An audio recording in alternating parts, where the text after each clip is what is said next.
Good morning, it's May 5th and we are here with Development Services Update, 9 o'clock. Good morning, Commissioner Burgess.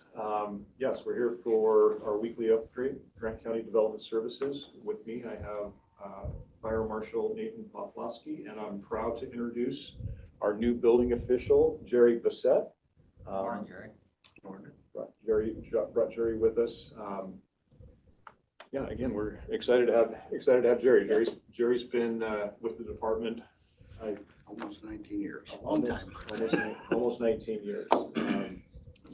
Long time coming, but we're excited to have Jerry's leadership and knowledge and expertise running the show with the building team. So Jerry's got under his leadership now has two permit technicians, 3 building inspectors, and a plans examiner, and we're looking to backfill his position and hire another plans examiner. So yeah, very excited to have him, very lucky to have him, and we'll take a burden off of me. So, good. Most importantly. So anyway, lots to talk about from last week, but we'll keep it short. In front of you, we had a pre-application meeting with Live Nation, and it's kind of exciting stuff that they're wanting to do out there to improve the guest experience. They purchased the Grove RV campsite from KB, which is a 200 lot RV facility that was in operation last year. They are going to continue that under their ownership this year. Not do too much to change that, other than provide some access to it off of the existing Gold parking lot. They are going to rework it next year to include a restroom facility, large restroom facility, and provide water and power to all those pad sites. But the really neat kind of expansion you can see is up in the north end, the Vineyard camping site, which is going to be done in phases. They're going to put in some yurts, which they've done in other areas, but also they're proposing some tiny homes. You can see some pool amenities, a smaller stage and bandstand, a communal hub, restroom, showers, laundry facilities.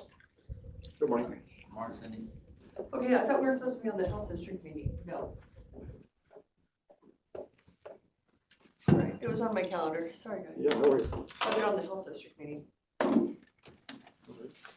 And then some additional phasing that they're going to do this year is the tractor trailer parking area. So there's no infrastructure that's going to occur there. It's just more overflow parking, and then there's going to be some dry camping that is going to be allowed in that blue phased area. So all of this work is going to be done via conditional use, which they should be applying for here in the next few weeks, actually. So pretty positive, exciting new stuff that's going to occur out there. So that was last week. Also on the planning side, had the opportunity to meet with Fish and Wildlife and our consultant and Habitat Bank LLC up on the backside of Baird Springs. Looks like we finally may have our first shrub step mitigation banking site. So 940 acres as a test site. About 540 acres of that is in CRP, going to come out of CRP next year. And then the balance is in core shrub step. Fish and Wildlife pretty excited about the parcel. In fact, they are the ones that kind of pointed us towards it. So very positive meeting out there.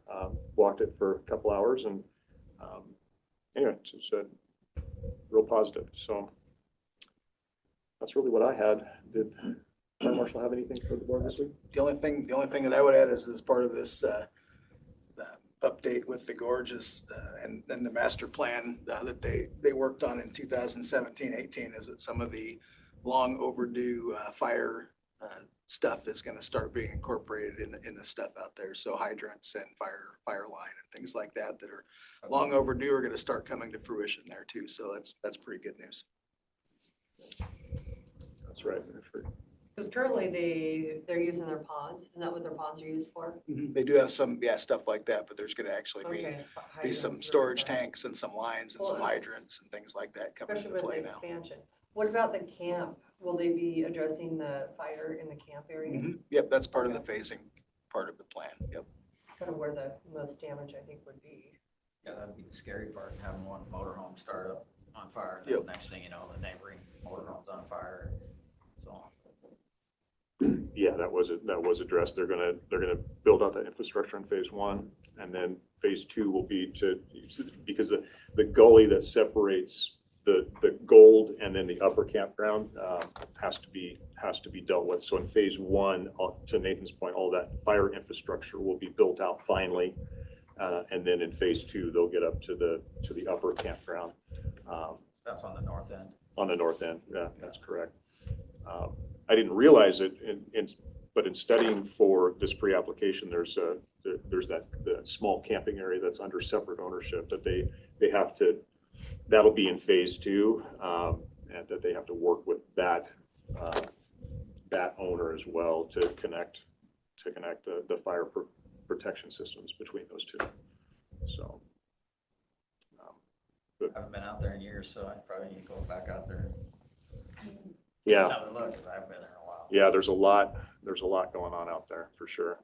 And then, of course, coming up, it was a positive meeting, but coming up, we've got our annual operating permit that we are working towards and with them on. They have a new manager out there for Live Nation. So he's getting his bearings as well. So it's probably on day 12 today. I think when we met last week, it was day 3. Yeah. Maybe 4. Yeah, no pun intended, but he's drinking from a fire hydrant, so he was. Well, as I was talking, yeah, it looks great on paper, but then when he shows up, I'm like, there are so many special circumstances, like you provide a trash can, a big dumpster down at Sunland, and there's just so many little things. He's learning a lot, yeah. Yeah, you've got to take care of the neighbors there, just little things that are big. Yep, big responsibilities there, so. Any questions for us? No. Oh, sorry I'm late. What's that? Sorry I'm late. I was returning the county car and everything I needed that's usually in my car. I'm like, had to Oh, run that's- back in the house. Yeah, that's okay. Story of my life, running late. We have a very full docket next week for the hearings examiner. I think, when I say full, I think we've got 14 items on the agenda. One of them is Paradise Point 612 lot major plat is going in front of the hearings examiner. There is a airstrip that is in front of the hearings examiner next week. Okay. So I that'll keep getting be, little calls here and there over I it. think I heard about that one. yeah, so that one will be So, finally, because it's already installed, it is and done. now they It just, has been done, yeah, so, but all of the engineering was completed and all the as-bills okay. were done. Wetland mitigation was finally taken care of, which is what the holdup was. So that'll be in front of the hearings examiner next week, next Wednesday, at around noon if you're not busy. One of those. So, and there's I don't know if I want to be there. nine transient residences. So we are trending towards well over 100 now. So, we started at 470 identified. And so we're at 25% compliance. And there's 110 that are just waiting, Yeah, so. yeah, exactly. 110 more that are waiting for us to get the new software up and running. They didn't want to sign up with the old and then have to sign up again in the new. So, They're just on the back burner, standing by, yeah, so. heading towards, gosh, almost 50% compliance, which So isn't what happens terrible. to the other 50%? We'll catch them up. I'm going to send Jerry after him now. No, Go Gary. We'll catch up. You didn't know. Yeah, so, okay, well, if there's no other questions, we're going to get to work. That's great. Thank you. Thanks for coming. Thank you, everybody. Thank you for, it is 9:10. We are in recess until 9:15. Good morning. It is 9:15. We are here with the Commissioner's Office for an update. We have Caitlin. Welcome, Caitlin. Hello. Have the pending decision spreadsheet for you guys. Yep. For your guys' Thank work you. session later today. Did you, well, I guess for public hearings, you have one tomorrow. It is a vacation of unbuilt portion of Thomas Short Plat. Seems pretty straightforward. Do you have any questions about any of the meetings or the hearings or anything? No, I think they notified the neighbors and Yes. I think there's a little activity out there because they thought they were building the road, constructing the road, not vacation, not doing a vacation and there's some. That one. Looking that one up. I'm like, send me what you have because I'm not showing the road construction.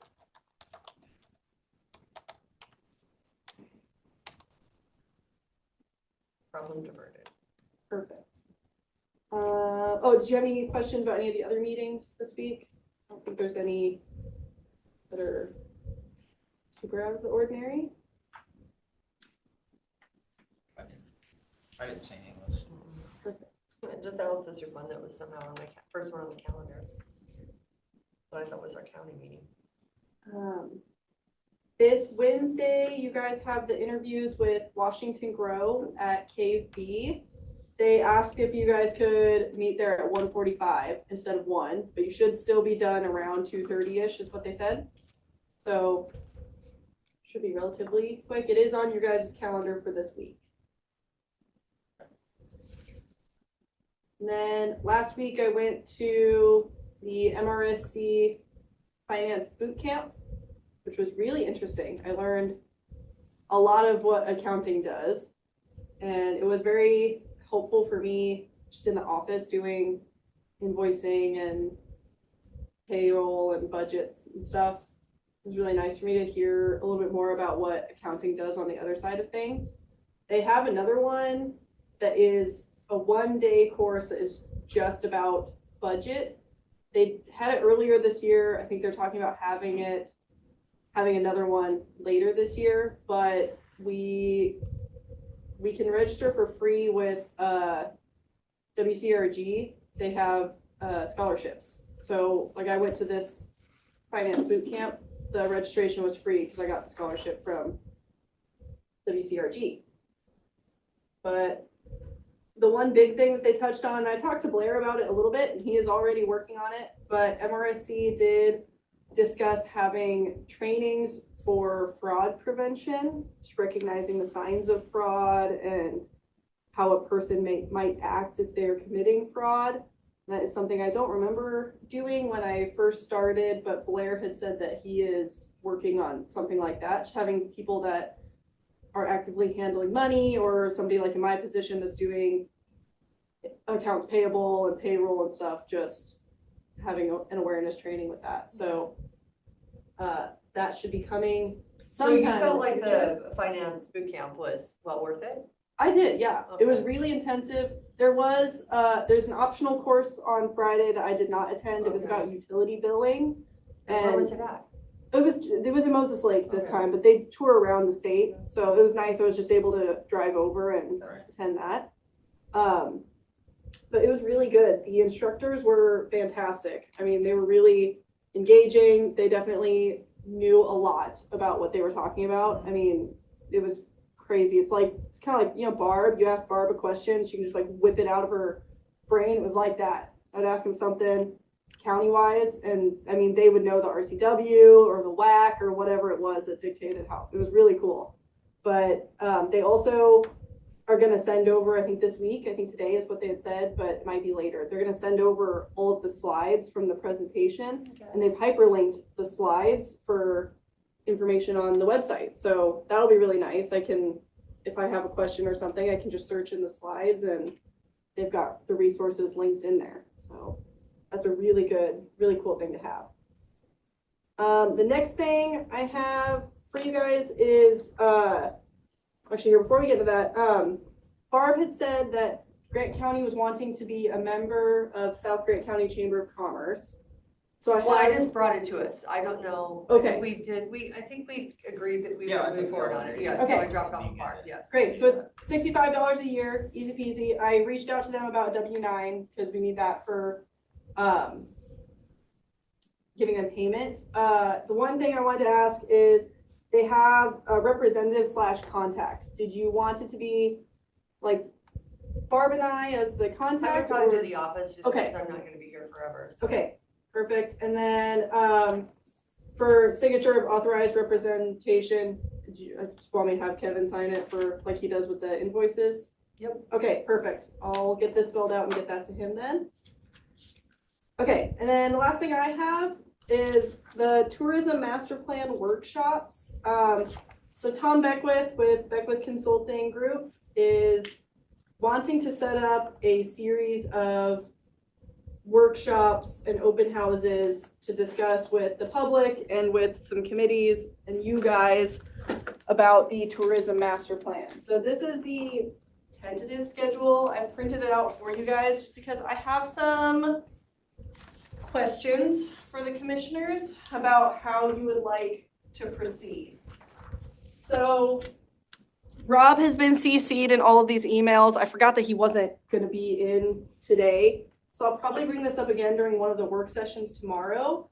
But all of these dates that he has listed there, he is wanting to use the hearing room in the evenings after business hours. So I know that June, July, August are really busy months for Rob.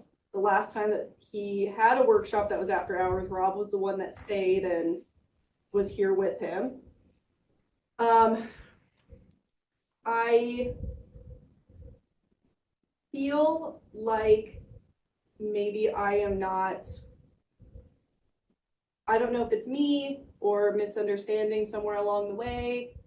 It feels a little difficult to schedule with Tom Beckwith. When I read my emails, I feel like they're pretty clear about the availability of the hearing rooms and how the scheduling process works, but clearly there is something that is not coming through because this schedule that he has sent over, you'll see there's meetings that he is trying to schedule on Mondays and there's one on a Thursday. And I explicitly told him at least twice that Mondays the hearing room is not available, Thursdays the hearing room is not available. And then But Monday in the evening though, if he's doing an evening. so he did not say that he wanted it in the evening okay. until after he sent this, and I had said the hearing room is not available on Mondays or that one Thursday, July 24th. And then his response was that he had assumed that the hearing room was available in the evenings. And Typically they are, yes. yes, so I guess my question, and again, I'll bring this up when Rob is here because he's been the Dealing point with person it, with yeah. this, yes. My question is, if Rob is not available in the evenings, how would the commissioners like to proceed? Do you want So me? is it so I see on the 16th, and so that'll be Friday night, all his meetings are. He's wanting to meet with LTAC and tourism, I guess, in the evening, maybe in on the a Friday mornings. night? Okay, I'm not sure. Oh, okay. It's it's very, again, you got thrown in. Let's wait till Rob gets back, because Rob probably has a lot more information if he's been dealing with it. yes, and well, so I'm not sure how much emailing he and Tom Beckwith have done outside of the emails that I've had with him. I expressed to Kevin a little bit, just some mild frustrations. Well, and this is Interacting. again, where a commissioner should not be taking the lead on this. It should be going through tourism, not this is just my feeling. Well, so the reason why Rob is part of it is because all of his work is LTAC grant funded. So Rob has been But working is as Rob like the chair? of LTAC, yes. Okay. So Rob has is been- the chair of LTAP? Yes, the RCW, Oh, your commissioner has to be. yes, yep, I be would make elected. sure that, just for transparency, that, yeah, Rob CC the other. When commissioners start running meetings and doing things, like on Well- this little exchange, I try to loop our office in, so I'm not doing something.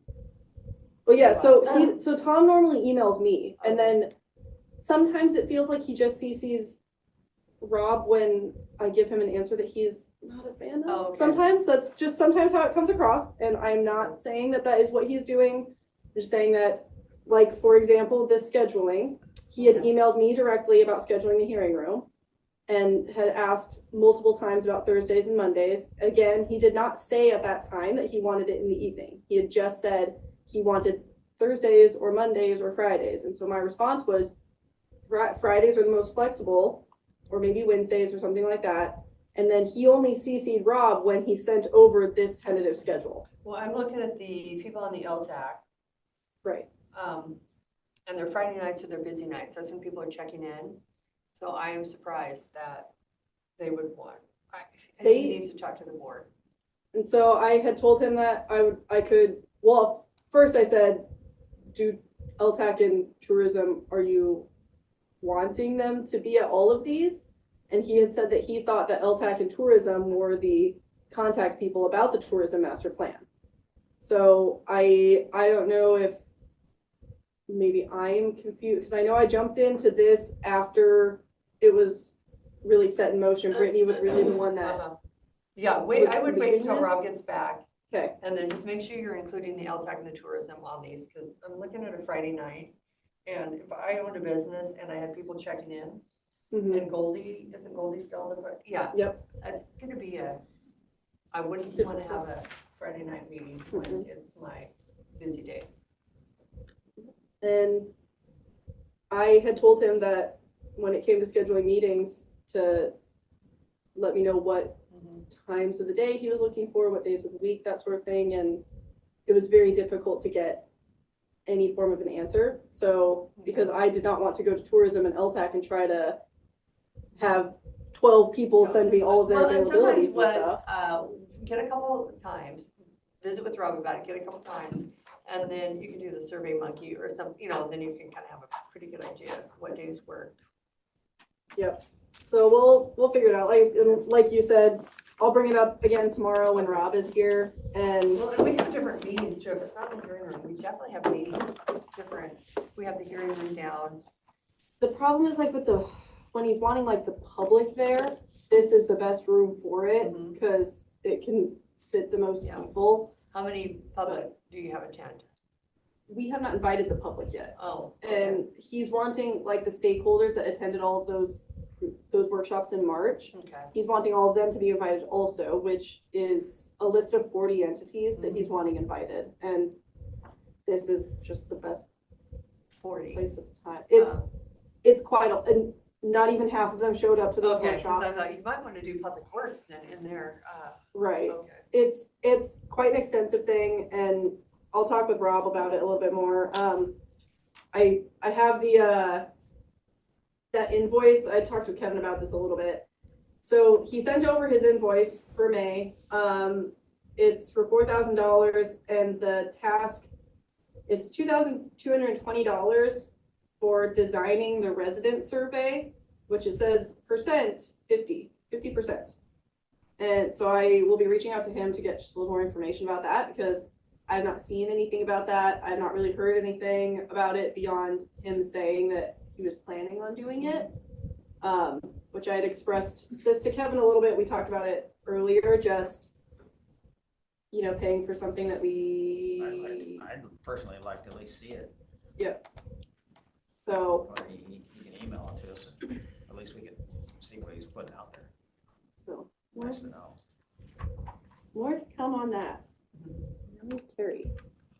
Yay. Good morning. Good morning. Well, thank you, Caitlin.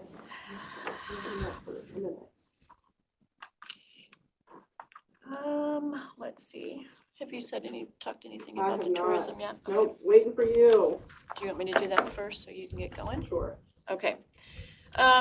We've had a few issues with the tourism agreement. In the beginning, Rochelle was given permission to sign the agreement between state tourism and county. Therefore, she listed herself as the grantee. And so I was not getting any information on what was going on with that process until she sent me an agreement that she did up between her and the photographer. And there was a few things that I noticed that didn't look right and needed to be changed. And what I'm thinking is, I got a hold of this Washington State Tourism, and there's no way to change her name to mine as far as the grantee, because it should have been my name, because we're doing pass-through. And so she's getting all the information. They did add me to it and let me know that they would forward me any information that goes on concerning the grant. But the contract that she did up between her and the photographer, I don't believe needs to be, she could have it for her own purposes, but I need to do our own, the county's official subrecipient agreement between the county and the photographer, because we're paying him, we're not paying her to be okay. paying him. And so she was a little confused as to how it worked. I think she just assumed she was in charge of all of that stuff, not realizing that she needed to forward me all the receipts and everything else for me to look at it, approve it, and then forward it on to Tourism and Commerce for approval. So it has kind of put us backwards on the grant process. So this is Rochelle. Uh-huh. because- And we have to send those to Commerce now, the receipts? So Yeah. Rochelle, they found a grant through Okay, State of Washington Tourism that is funded by Department of Commerce. okay, it's And- making sense, because yes. normally, okay, thank you, So, Carrie, I didn't. Rochelle applied for the grant, and there's just, it's like, from that point on, has just been like one What's the value of the misunderstanding grant? after another. Huh? What's the value of the grant? $18,000. And so it's just been, like Carrie said, it's just been one thing after another. So we're kind of going backwards now. And And so Rachel or Rochelle Mhm. signed the grant, yes, and the pass-through is through the county. it's supposed to be. But the way that Rochelle filled out the information, she But did does not it fill have it to be out. the pass-through through the county, or can it be a direct? If it can be a direct. then That's we can what do you that. guys Yes, agreed, the that it commissioners- needed to be a pass-through through me. Yes. You guys, when LTAC gave them a smaller grant than what they requested last year, tourism had come to you guys asking if they could apply for outside grants, and the commissioners had said yes, but that you wanted them to be passed through, so that way the county is tracking their funds. So, and then Okay, so this one, Rochelle applied for it, and then she had asked if she could sign to accept it, and the commissioners approved her, like, letting her sign to accept it, but when she signed to accept it, she put herself as the grantee instead of the county. okay, yeah, because typically the county, if it's grant. So I guess she would be responsible. Did she sign on behalf of the county? She did, but Okay. at the time, when she had requested it, her request was, I was not aware that that was what she was asking. I also, again, I dropped the ball here. I had thought that Carrie was already part of it, and she was not. Rochelle had left, well, somebody had left Carrie out of it.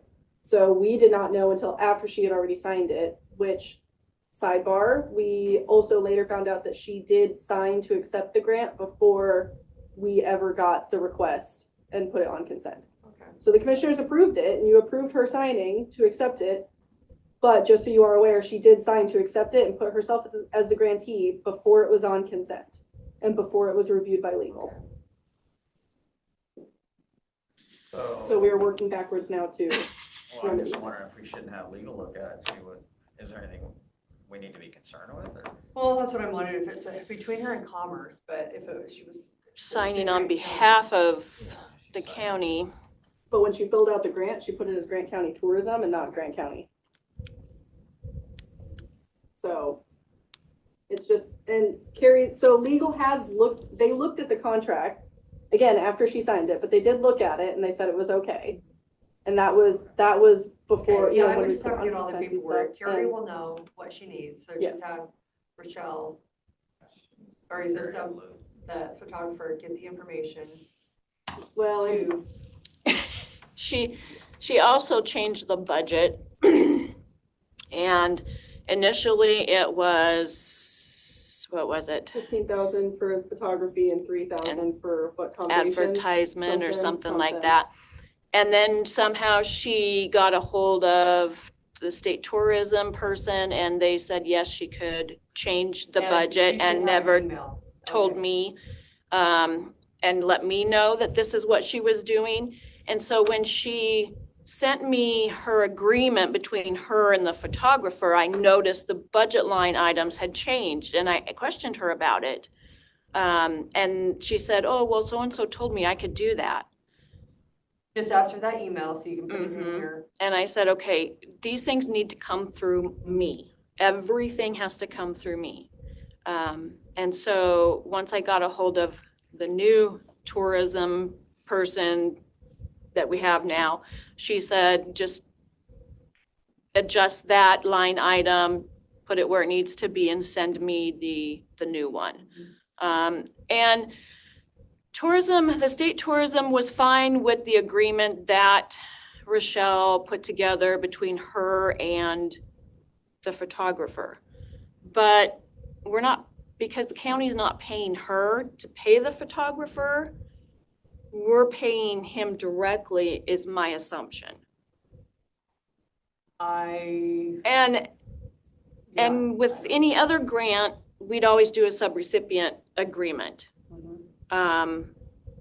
So I don't know if she is thinking that she's going to get the reimbursement and then she'll pay him. I don't know what that process was because we've never done a tourism pass-through. Well, I would treat it the same way you treat all the others. So if Okay. you pay direct, like Hope Source, Mhm. you pay it directly, get the subrecipient agreement, Right, and okay. they can figure it out. Yeah, sorry Yeah. if you, okay, it just took a minute. It to get just like, become why are you a mess.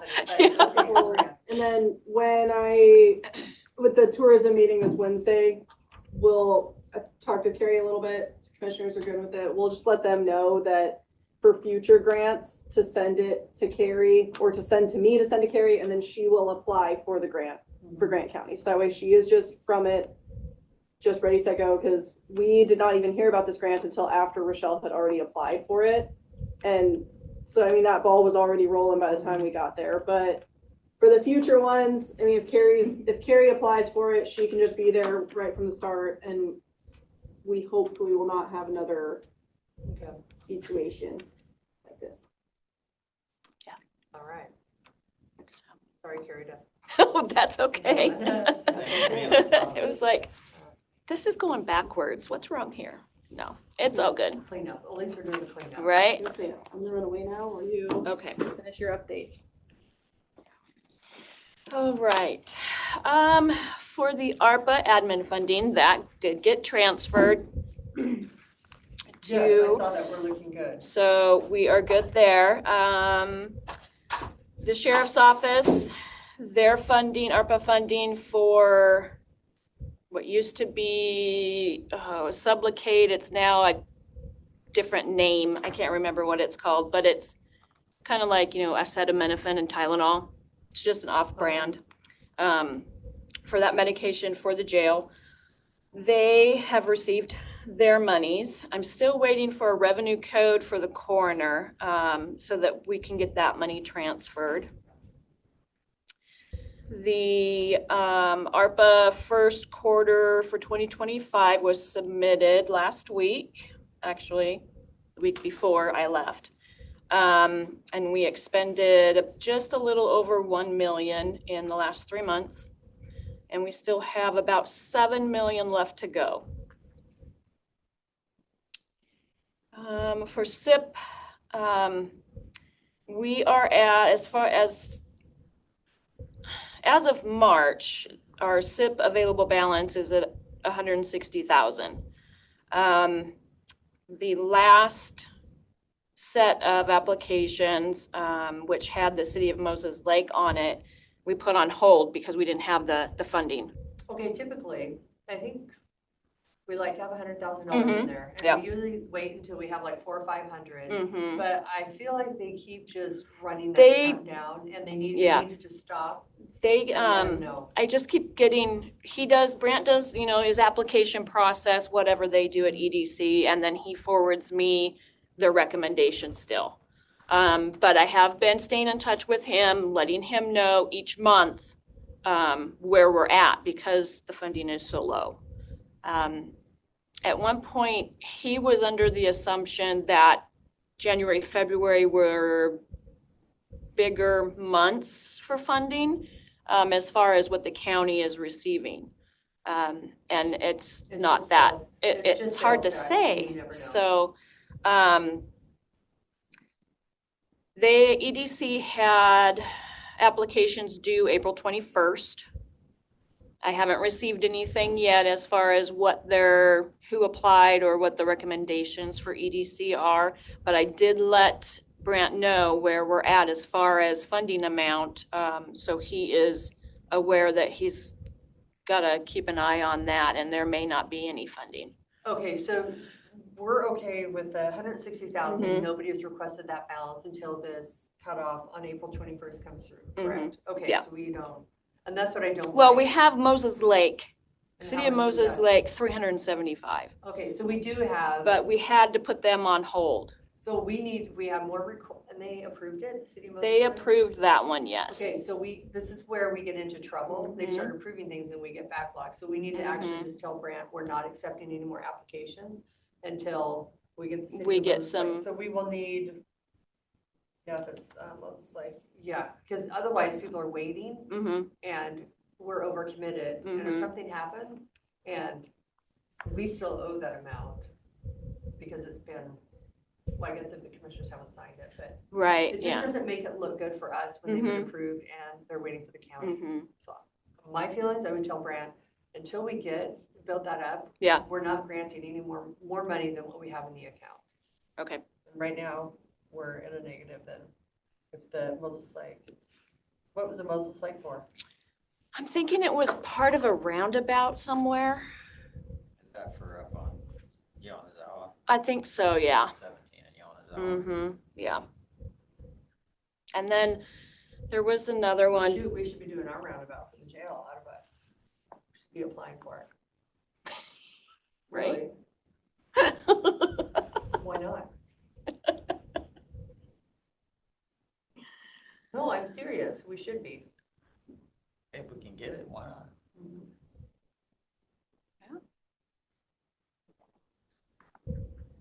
But that's my Money in feelings, that Tom, funding. or Kevin, what are your feelings when we're over?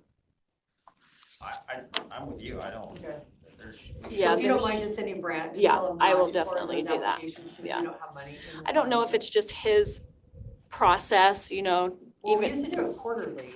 Well, we do, yeah, and I still send him the quarterly, but with the funding being so low, every time the STAR report is up so I can look at it, I still send him an updated report so he knows that month, you know, this is what we have. But yeah, you should have taken application, 160,000.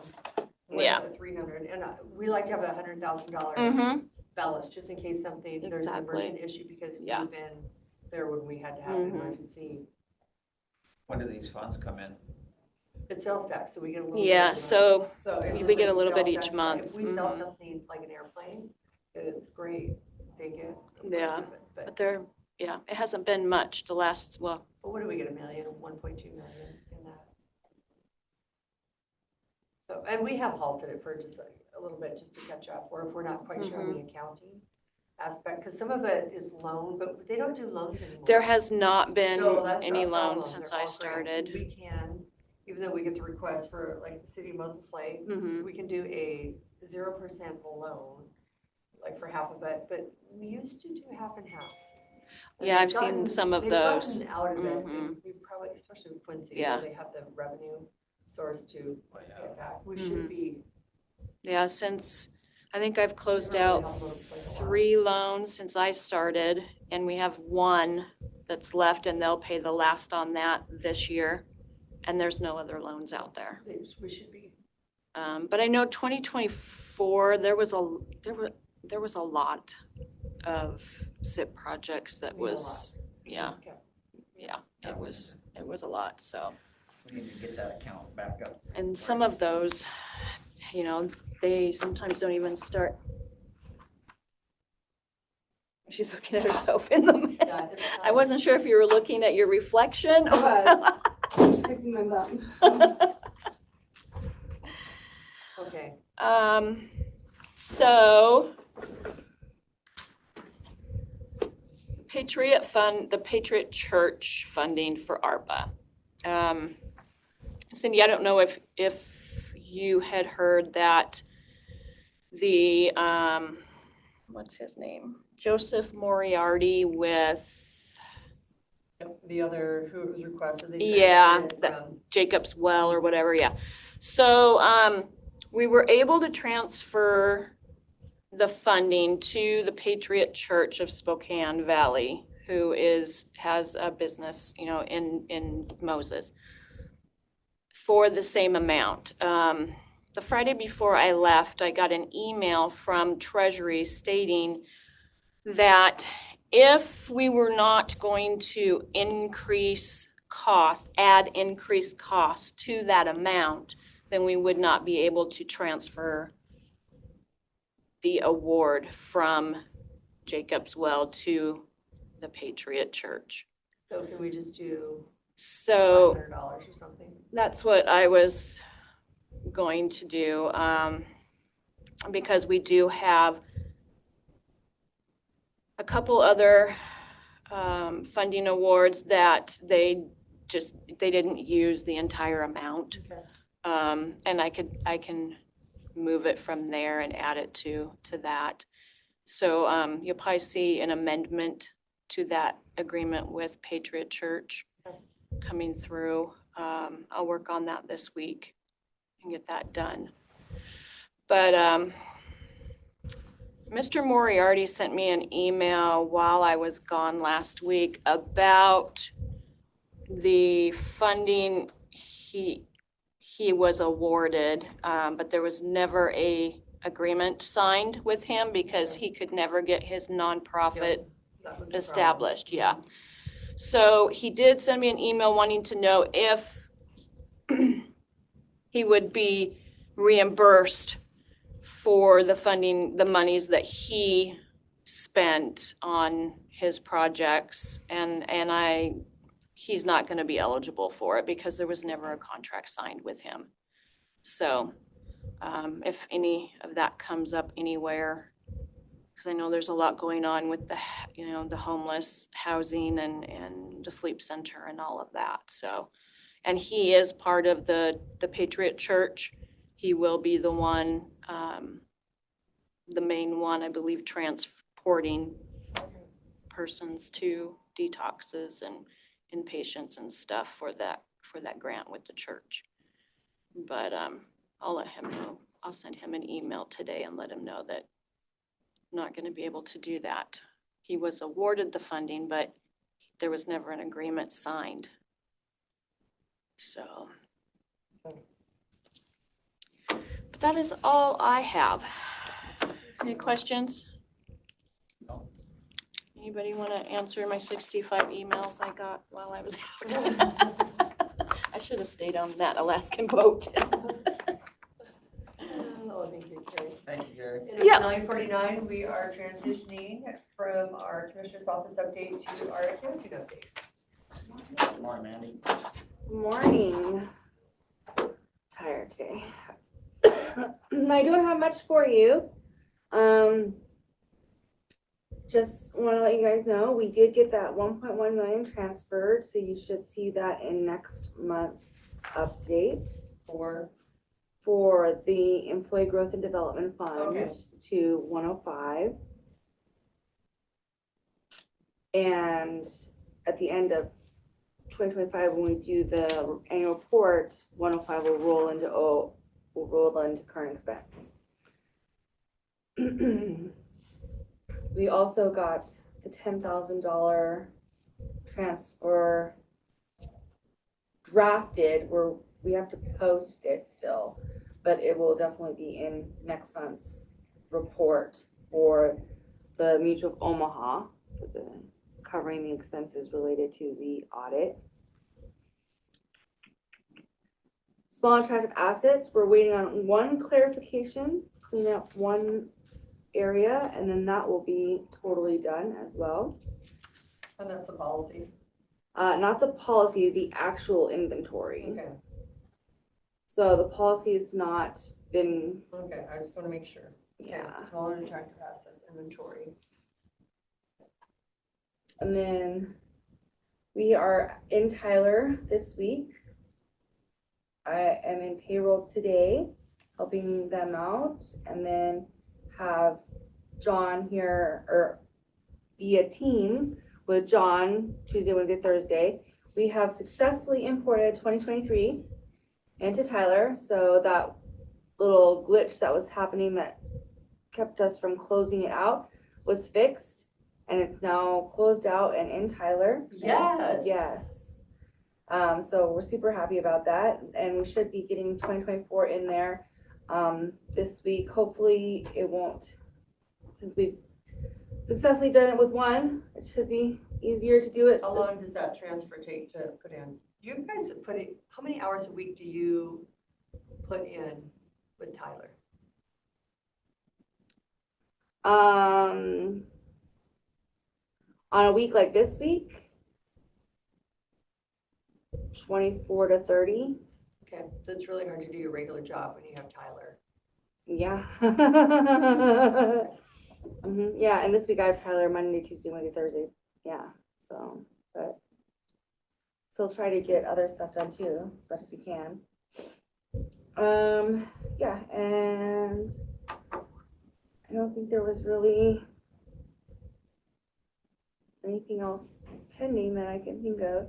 Well, we appreciate all you do in the accounting world with Tyler and everything else, so thank you. No, I was just curious on, Hopefully I know it's good. 2024 goes a lot smoother for you guys. Yeah, yeah. Not fun. And when we're not actually in Tyler, we have homework, Tyler homework too, so. do you think you spend at least 10 to 20 hours a week on Tyler? Oh, yeah. Some days it's all Tyler. Like these vendor import that we've been doing, it's been me, Michelle, Aaron, and I have Joe doing it too in his spare time when he can. It's all day long, and I can only do like 500 vendors, and we've been working on 4,000. There's only 4,000 of them. We have to update one box for every single one, and it's not just the same. So you have to look it up what it is. It's like their class, if they're a partnership or a nonprofit or government. So to go in and import, I can do about 500 a day if I'm doing it all day long. And so, and we're still not done. So that's like just on the side, trying to get that finished too. So are those 4,000 active vendors that actually we do business with all the time, or? No, but we have to have They're in them our in system. Tyler because we're converting in purchasing activity from 23 and 24. And yeah, because it's not just Grant County, it's also our special districts. So is there somebody that could, well, this is where I just feel like we're really overloading you with stuff. Is there somebody that could be hired to come in and help put those in? And if they've got to look it up too, you know, whether it's, Well, is it something you'd rather not? this was an import mess up. Okay. So not all of them have been like this. Okay. And this has been to correct this one thing. And Michelle's was the one doing it initially. And I was like, well, let me help you. And then when I was realizing how much it was, now I have Aaron and Joe doing it Okay, too. so there's I just didn't 4 know of if it us. would be to hire somebody, like No. Kirk has been helping HR a little bit do their, but you guys don't really have somebody to, you know, help you really And do that's, your overflow. it's not a priority. So it's just like when we have time. And like Fridays are slower days. So like Friday was the day I did like 500 of them. But, Thanks for doing that. I just don't want burnout. no, I'm fine. And I know it's just temporary because of Tyler. So it's not a big deal. I'm not worried about it. I'm excited to be done with Tyler. I know like it's and like July 1st and we're done. It's gonna take some transition, but I think Hopefully it'll be better once it's up and rolling, like your reports that it'll save takes you a couple days to get the monthly reports. Hopefully it'll save a ton of time on monthly reports, on annual budgets, and Well, this, I know Michelle does a lot of accounting to, you know, just will help with different things. She is probably gonna be gone in about 2 years. Will this simplify it so that whoever is a new auditor, when they come in, they're not, or will the new auditor be expected to do accounting? No, I'm trying to take as much as I can off of her plate. She really shouldn't be doing as much as she does. But hopefully once Tyler's fully implemented, we can really transition all of that. Like right now, she's a third review for entries. We're gonna transition that away where it's gonna be, since we have 2 accountants technically now, where Jamie will be a secondary review, then I'm the final reviewer. And that way, we're not having to bother Michelle with reviewing entries like that. Thing that she helps with, like right now with UR, hopefully once we're not dealing with Tyler and Felicity's more trained, like she'll be able to do all that herself. Yeah, Michelle does a lot that she shouldn't do. Michelle is probably one of our, in the state, probably the auditors that spend the most time in the accounting world. Yeah. Already used to, but it's kind of, yeah, no, she's definitely does a lot more work than people realize. Oh, yeah. Thad Duval is actually my cousin. He's the Douglas County auditor. He's a cousin through marriage, so we've actually never met. But he was talking to Michelle and getting advice from her how to do something. That should be good. Yeah, but it's gonna be a hard hit when, and I can help with my side, but she's also oversees elections and licensing, and I'm sure she does just as much for those There's departments. been a lot of transition in those 2 departments. Yeah, so I don't know. Okay. Well, anything All right, else? Nate. No. Well, thank you, Mandy. It is 9:57. We are in recess Thank you, until 10 o'clock. Good morning. It is 10 o'clock. We are here with Swahil with Juvenile Court and Youth Services Update. Hi. Okay, so if you guys, I give you my report for the financial piece in March 2025. We provided care for 22 juveniles for a total of 178 days of care with a ADP of 5.74. The total cost, making it 32,380. And just as a disclaimer, as you guys know, each quarter of 2025, we're assess an ADP difference of 4.4 at a rate of 181.91 per day. And that reconciliation, we do it at the end of the year, but we pay it on January 15, 2026. Then I was doing some comparisons of March of last year. We housed 24 juveniles, so we were about the same for a total of 185 days of care with an ADP of 5.97, and the total cost was like almost the same, $32,000 with $51. So today's daily population, we actually have 5 kids in detention. The first juvenile is charged with murder in the second degree, assault in the first degree, and drive-by shooting, and he has been with us 598 days today. Since there has been a lot of movement at the prosecutor's office, I don't know where we stand with this kid, because this is the kid that was almost about to be done with everything. So right now, I don't know what's gonna happen, but we still have him with us. Juvenile second, charged with murder in the first degree, 5 counts of assault in the first degree and drive-by shooting, in custody for 41 days. And this week, they're determining declination hearing. So they don't know whether he's gonna be charged as a juvenile or adult. They're still deciding that. Juvenile 3, charged with assault in the first degree and drive-by shooting, in custody for 38 days. The juvenile 4 and 5, they were actually over the weekend. So one of them was charged with assault for DV, and the other one with a theft of a motor vehicle and attempting to elude police officer. So So both they of must them, be out of the hospital because I saw it on the news. There were 4. 2 were yes, airlifted, 2 were taken to the local hospital. Okay, yes, so. all right. I know. So we will see what happened with our new intakes. But so far, before I left, we haven't heard from the prosecutor side to see what they were gonna do. But and then out of the 5 juveniles, since obviously the 2 new ones are gonna go to court, they have bail set for the 3 of the other juveniles.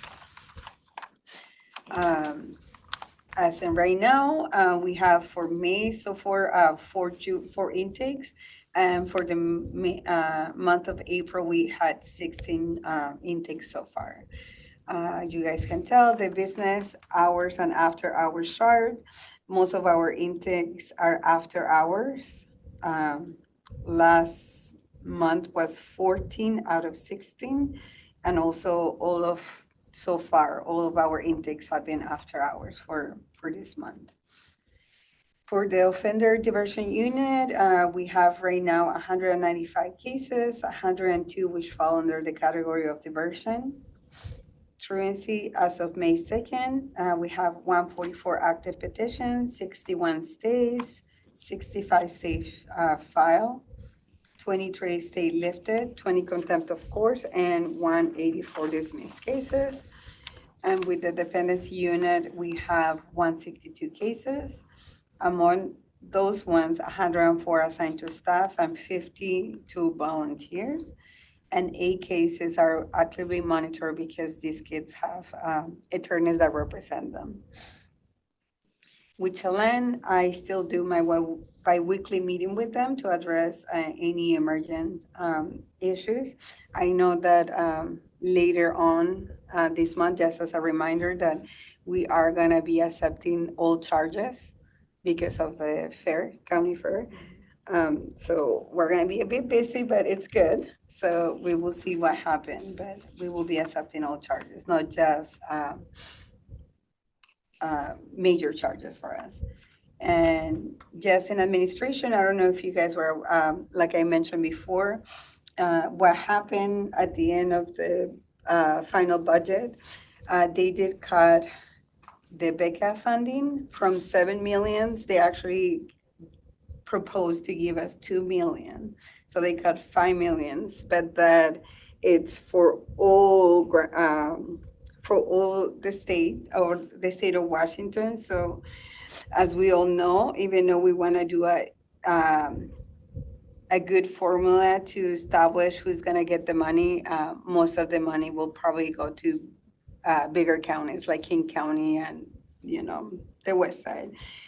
So so that's what we have in Becca. And then also we lost the AmeriCorps volunteer.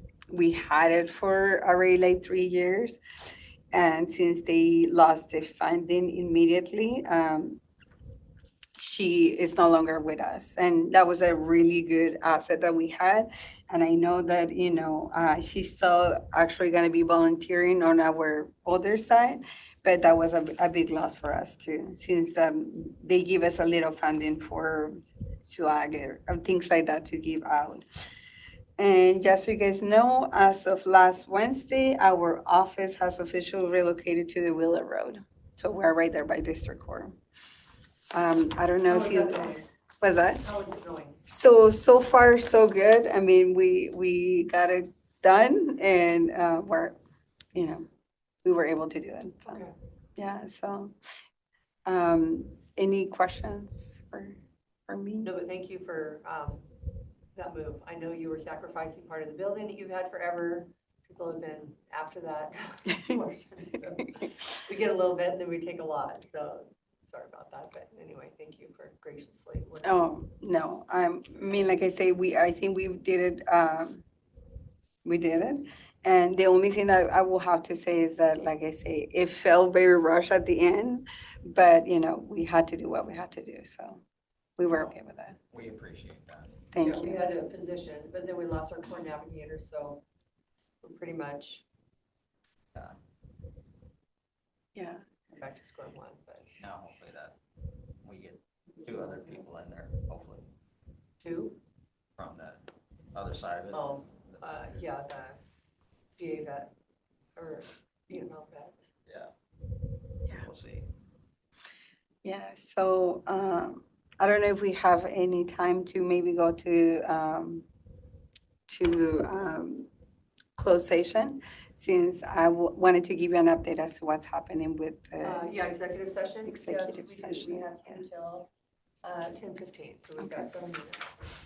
So we will go into executive session from 10:08 to 10:15, and it will be personnel disciplinary matters, RCW 4231-10-1F.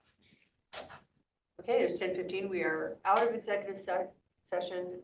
We have no decisions to make at this time or take action on anything. Yeah, what do you need to know for? well, is you it know, if you cut? guys can think about it and then let me know. I know that we're gonna be meeting with the Is it finance cut? committee. Start in January, or I mean, in July 1. Yeah, June is like the last of the June money that we 30th, will okay. receive, and July is the next So you fiscal would year be- for us. Okay. And I know that I'm gonna be meeting with our finance committee this, I think it's Wednesday. And I don't know if we will have a decision already, but we will know where, you know, things You are have- going. what did you end your budget on last year? Did you have any, do you think you're gonna have a reserve this year, any of the budget? We did Yeah, have transferring funds. some in different areas, but like I say, we did have to do actually Budget extension? by extension because of the Chelan piece. Okay. Yes, Yeah, mainly. no Martin Hall, sorry. I know. But like I say, I think that, you know, those services are important, and I know that even So though we we could might not have any probably, teeth. Instead of cutting the services, I don't know, let's look at it. About half, 130, you'd be 65, 70,000 short. Yeah. Instead of the whole 130 to finish the year. So let's just, I would say just write out the year and see where we're at, and then if it's gonna be, Different. yeah, I think current expense should probably, we're looking pretty good right Yeah. now. We're looking okay. Oh, good. So I would say glad to just hear. kind of roll through, because you're under current expense. Well, thank Kevin, you. that's just my thoughts on it. We haven't, yeah. And then, like I said, you guys can think about it and then let me know what you guys will want my department to do. But I am also under the, you know, I will rather advocate for that and continue to support the schools. Because it is, okay. Yes, Yeah, I think after you have your finance committee meeting, just let us know where you're at. we'll let you guys know next Monday. Should be So, okay, yeah. all right. Well, thank you. And I'm glad that truancy boards, and it's still working without the incarceration piece, so that's. Yes, thank you. Okay, Thank you. It is 10:17, we are in. Good morning, it is 10:30. We are here with Dell from Renew. Welcome, Dell. Morning, Dell. Good morning. How are y'all? Having the best day ever. Best day ever for a Monday morning. Beautiful Yes. weather, anyways, for sure. Beautiful outside, yeah. How can you not have a good day with weather like this? Yeah, it's a nice one. Friday was super nice as well, and then the wind on Saturday. I was like, oh, I wish the whole weekend could have been that nice. No, It's coming. not. I do have a couple of agenda items for you. The first I wanted to cover with you that will just be an introduction to certified community behavioral health clinics, which the acronym for that is CCBHC. Several years ago, dating back to 2010, 2012 range, there started to be the formation of these federally funded community behavioral health centers that began to be funded very similar to the way that a federally qualified health center is. So if you're familiar with Moses Lake Community Health, Quincy Community Health, there's a case rate that is paid to these organizations, and now they're trying to push a new model of behavioral health nationwide. And over the years, there's been opportunities to apply for demonstration grants. And in 2017 was the last round of implementation demonstration grants. Our department did not, at that time, go after these grants or these opportunities. And now those are starting to close out at this time. Washington State as a whole has received a implementation grant from federal government as well, so that they could then open the process for agencies that are community behavioral health centers to apply to fall under the demonstration grant or this implementation grant that they have. And so the goal is for organizations across our state to be certified as CCBHCs. And with that designation, you are able to serve anyone that walks through your doors, regardless of their diagnosis or their insurance. And so you would have the ability to be able to serve anyone. You wouldn't turn anyone away for services. You would also have an expectation to be available 24 hours a day, and which we do through our crisis teams, but you'd be able to access an assessment or the start of your outpatient service on a 24-hour basis. And the other aspect of this is that once identified or you get that certification, you start to receive an enhanced rate in your Medicaid funding. And what that allows you to do is it allows you to expand your services to include detox, stabilization, and or the 23-hour relief centers that would be, this would pay for operations of those services, where it's easy right now for us to get grants or to do like capital projects to create space to do these things, but operating these types of services is much more challenging. And so knowing that these programs would help us fund the operations of these types of services would be a huge enhancement to the types of services that are available here in Grant County. So And Dale, I so, looked up and it said, literally it says, like mental health substance use to anyone who needs it, regardless of their situation. So I mean, you're not blocked by Medicaid or Medicare or. or private insurance or self-pay, or This is you treat incredible. everybody.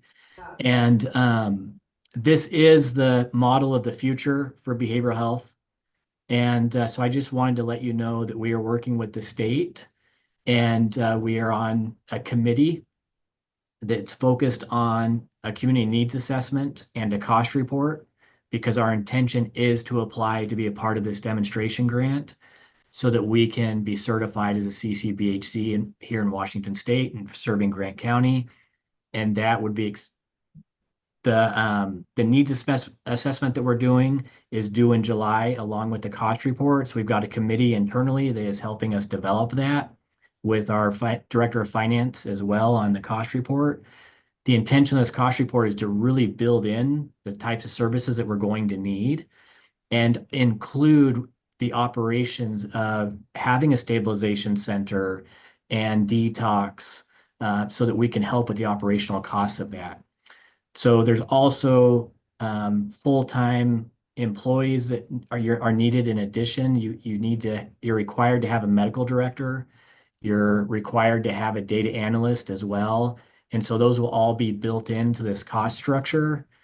But for the purpose of today, I just wanted to let you know that we're working with the state, and this is a certification that we are going to go after. Depending on state budgets, there was also a discussion about delays in this process, but we will continue just to push through. And if it gets delayed, it gets delayed. But I feel like to move us into a more sustainable future for our department, this was something that's going to be needed. And I think it'll really enhance the services that are available to across Grant County as well. I can speak a lot more to it when we come on the 12th, because I've got that built into our strategy as well. Okay, no, it sounds incredible. Good Yeah. luck. Any questions or thoughts or? No, I like that because sometimes we're restricted, or Renew is restricted on who they can serve because It used to be, if you had insurance, you couldn't go to renew, but I think Yeah. you've worked it so they can go to renew, but this really pulls down all the barriers so that Yes. whoever needs it, and that's the key. Yep. The nice thing about it is we already have all the types of services that are required under a CCBHC. And so really it's just trying to formalize a plan and submit that so that we are able to expand and create new access for individuals. And so it is really about capacity building, but also having some of these things like law enforcement drop off, the crisis stabilization pieces and detox pieces that would really help us have a full continuum of service accessible to our clients or anyone trying to access. So pretty neat.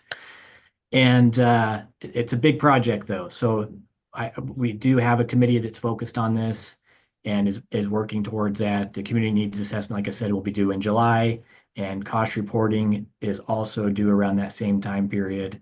So we're just trying to build that and build these pieces in there as well. The only other topic I had for this morning is I just wanted to recognize our Mattawa clinic. They were invited on Friday to the Mattawa Middle School. And so our therapist there, Sonia, a case manager named Janair, their supervisor, Raina, and I attended the middle school all school assembly. And there we were recognized for our excellent service. And so they brought us to the middle of the gym and had confetti drop on all of us. It was just a great way for the staff there in Mattawa to be celebrated and to be recognized for the efforts for providing services there in the Mattawa community. And to be recognized by the Wahluke School District in that way, I think says a lot about how far we've come in providing services into these rural communities where it's such a need there. And, it's been just a couple of years that we moved from a closet in an office into another area that has 4 offices, and we've expanded services there, but the reach there is expanded and we're providing a good service there, it was terrific to be recognized in that way and to be a part of that. So I really wanted to shout out to the team that's working there and give kudos to them. So And that's what I had this morning. Well, good job, team. That's nice that they were recognized for that. Yeah. Del, is there anything that we can do for you? Not currently. I appreciate you asking, and I just want to again extend an invitation to you that anytime you'd like to come by, you're welcome to. That our offices are always open to you, and please just feel free to come in. And if I'm not here, that's okay too. But I want you to feel like you can come and visit. Okay, I appreciate All right. that. Well, thank you, Dell. Yeah, you bet. 10:40, we are in recess until 10:45 when we meet with the assessor's office. Have a great day. You too. Thank you, Dell. Good morning. It is 10:45. We are with Melissa McKnight from the assessor's office to give us our weekly update. Welcome, Missy. Hello. So our new front office staff employee started today. Her name's Myra. She just took a tour of Rhonda took her around for a tour of the buildings. So she knows where offices are. She'll have her employee orientation this afternoon. Matt and I are scheduled to do interviews for the open appraiser position on Friday. And then we had a last minute resignation. So with that, those will be another front office so you person can do hiring. two- Yeah, Okay. because the other one just closed. Like a front office assessor or front office? So yeah, what we had some really good candidates for that one. The ones that didn't get that front office job applied for the appraiser position. so So you we can have- actually, okay. we'll be able to fill Both of 2 them. in one Okay. shot. hopefully. Or we're banking on it. And then we'll be fully staffed again. So you have 2 open appraisers. positions. No, one open appraiser and one front office, yeah, right now. It came as So, a surprise. yeah, just came in and it was his probationary period, it wasn't a good fit for him, so he, without any notice, just handed in his stuff, and that was his last day. It was kind of like, okay, surprise. So, we're just kind of moving forward. But I haven't had a full office. I think one day last week we had a full office. Today we have like, how many appraisers do I have? I have actually 2 appraisers in the office today. Everybody else is sick. Oh, One was on a planned leave and then everybody else is sick. Even Matt's out sick today. Oh, That doesn't wow. happen very often, does it? No. Not lately. I No, mean, Matt's not like always that here. cold- That Matt. cold that went through earlier this year. So, yeah, well, it's like, all right. School. School's almost over. It's good. We start new construction here really soon. We got that issue with the Moses Lake permits figured out. We got all of Royal Cities. Everybody's is in.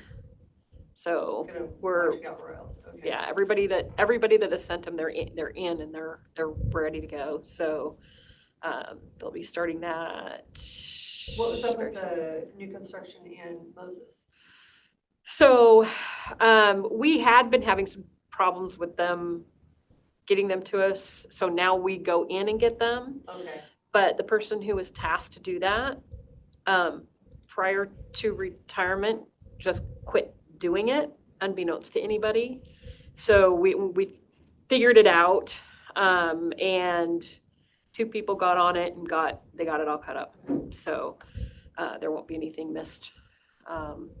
And I have put some audits in place to make sure that that does not happen again. It's like, never have had that problem before. It's like, okay, I guess. Yeah, we have some protocols for retiring people now. So, yeah.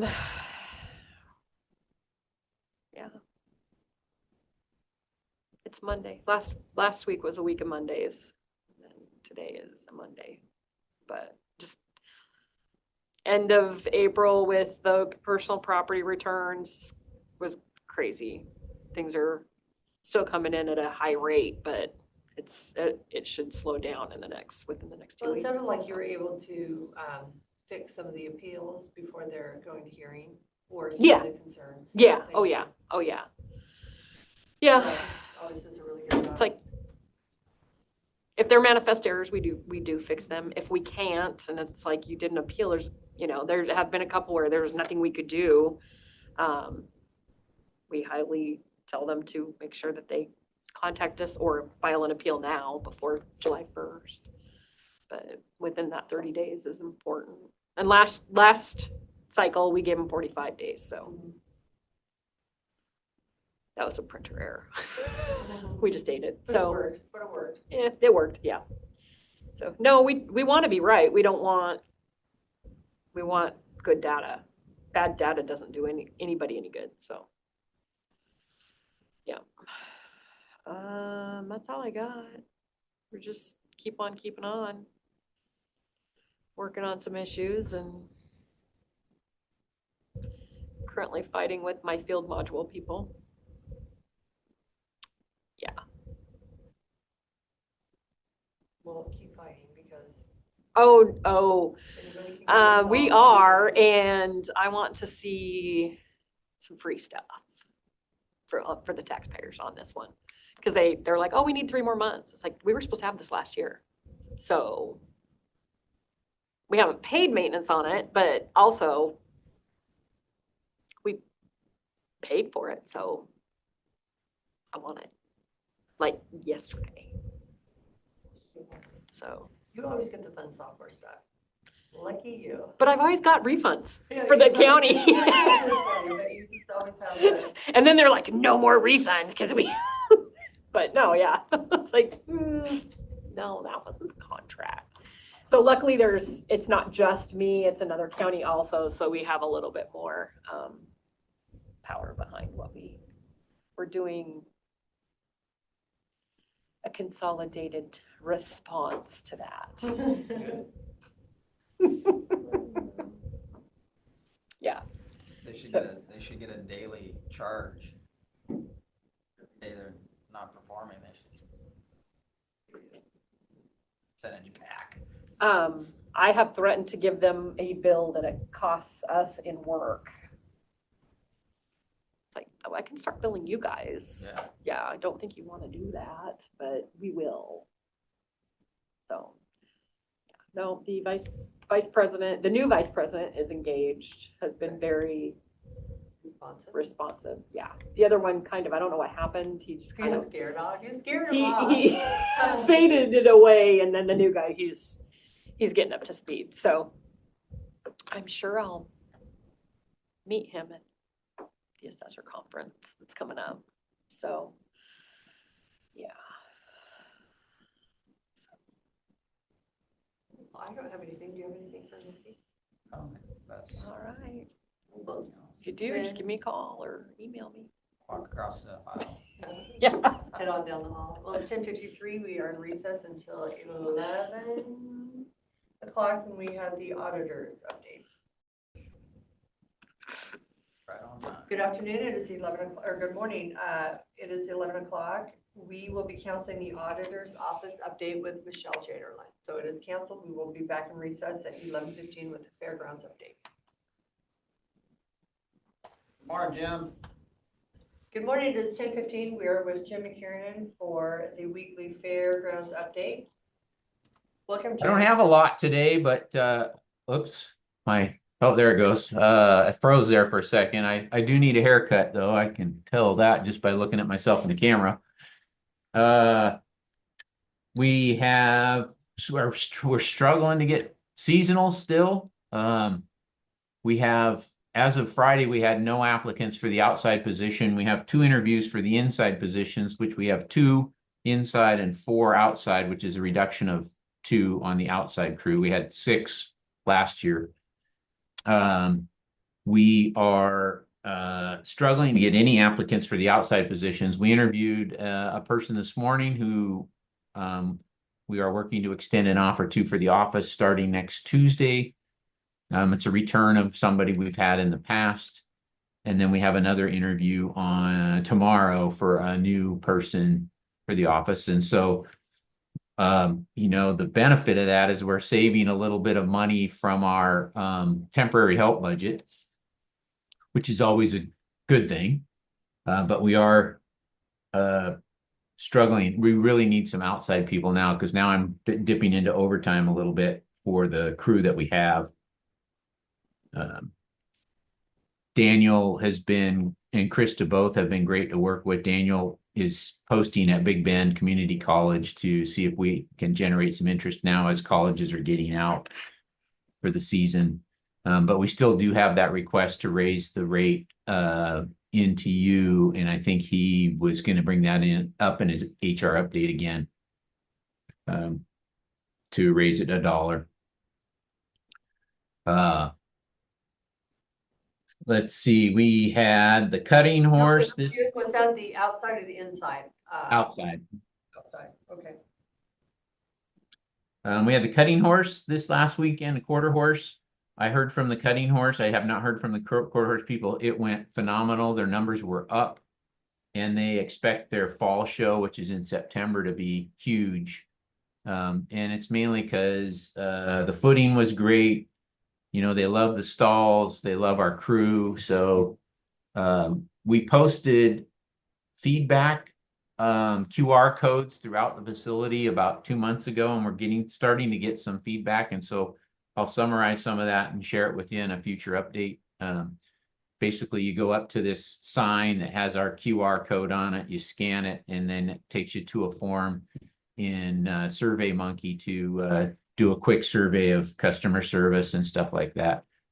Might not be a bad idea for the courthouse as an idea. Huh? Come on now, we're doing great. Not- Yeah, get some feedback. Well, we could put one at the jail and have people that are going to jail give their feedback. That might not be exactly anything we can publish, but it would be interesting.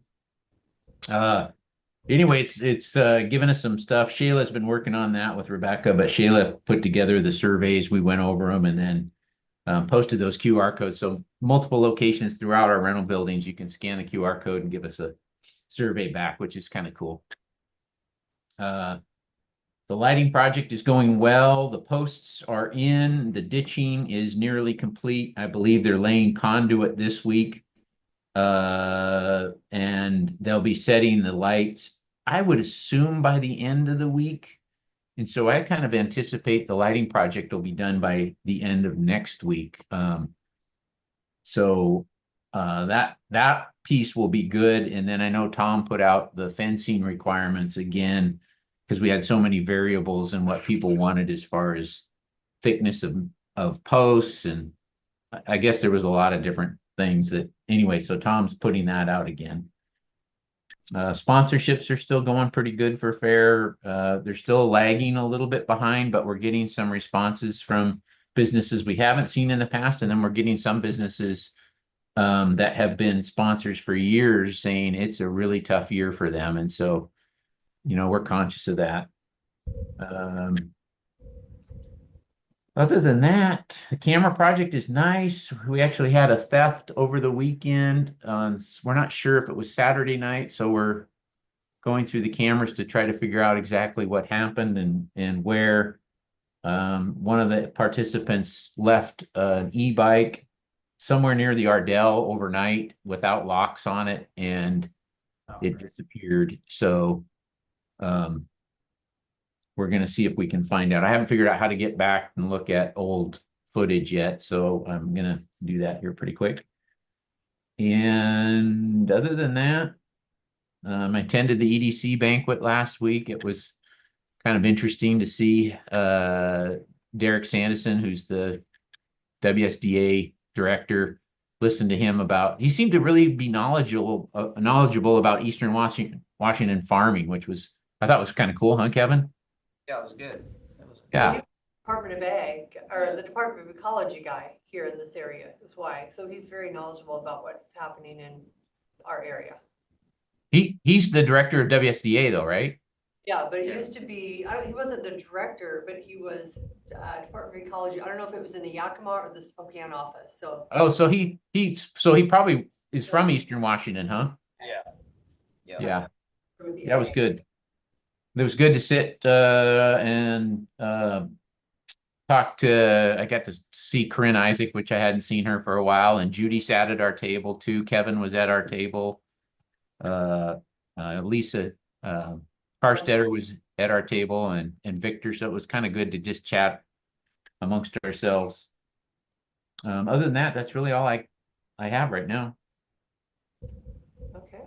Next month, I'll probably share some budget stuff to see where we're at, but if you remember, we're kind of front loaded on expenses and then middle and late loaded on revenue. So the revenue is just now starting to come in from our bigger events.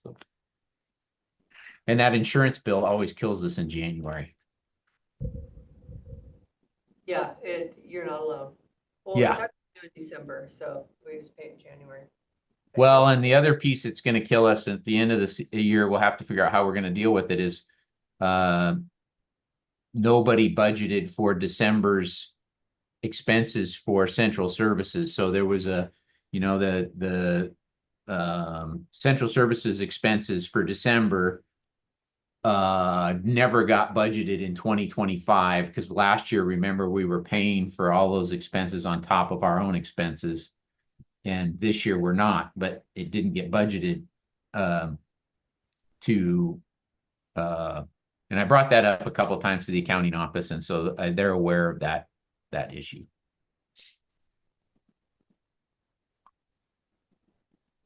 And I just had Cindy, you sat in on that discussion about the air quality. No, I started, to be totally honest, I was running late here, so I jumped online. Uh-huh. And it was on my calendar as the first meeting, and I should have been jumping on the Grant County because Rob's out today, so we have to have 2 commissioners. So no, I did not participate in that. Is Rob? Well, it really comes down to you all making that final decision. I don't believe the health district, but there are some whacks and things that we have to follow, and we're very well prepared with N95 masks if necessary and respirators for employees if necessary. Unfortunately, smoke is one of those things that we're gonna just have to deal with, and as long as we're sticking by primarily our employees, attendees have the right to say they don't want to come. But employees, if they're being paid, we just want to make sure they're safe. That's really what it boils down to. But ultimately, the decision to cancel or not cancel or postpone fair is going to fall on the commissioner's shoulders with some advice, I'm guessing. Yes, and other counties that have been like Chelan County, Okanagan, what they do, they will give out masks. Yeah. The one that closes down a fair. So I said, we will give masks out.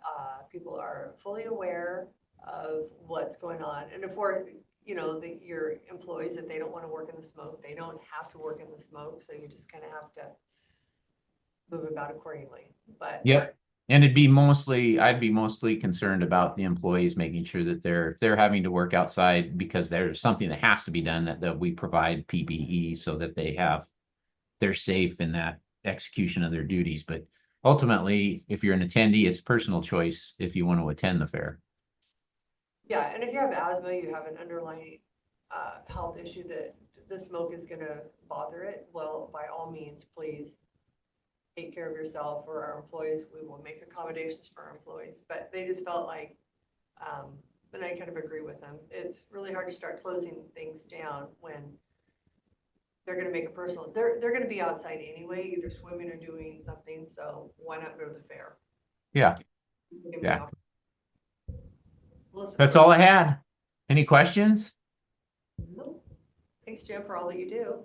All right. Well, thank you, and we'll chat with you soon. Okay, it's 11:25. Bye. We're dismissed until 1 o'clock for position management. What? Good afternoon. It is 1 o'clock. We are here for position management for the review team here, PNRT. Good afternoon. I'm going to start with this one. Solid waste labor one. This one was approved. Correct previously by the board. Oh, that's not approved.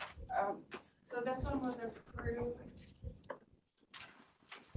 previously by the board, and it was approved as a seasonal or temporary position. The person, we have an employee who's out on medical leave, an extended medical leave, and we anticipate that it is going to extend past that four-month mark for seasonal. So the request from the department to keep the position filled is to make it a From a seasonal project to a position. full-time. Oh, a project. Yes. Okay. So a year long.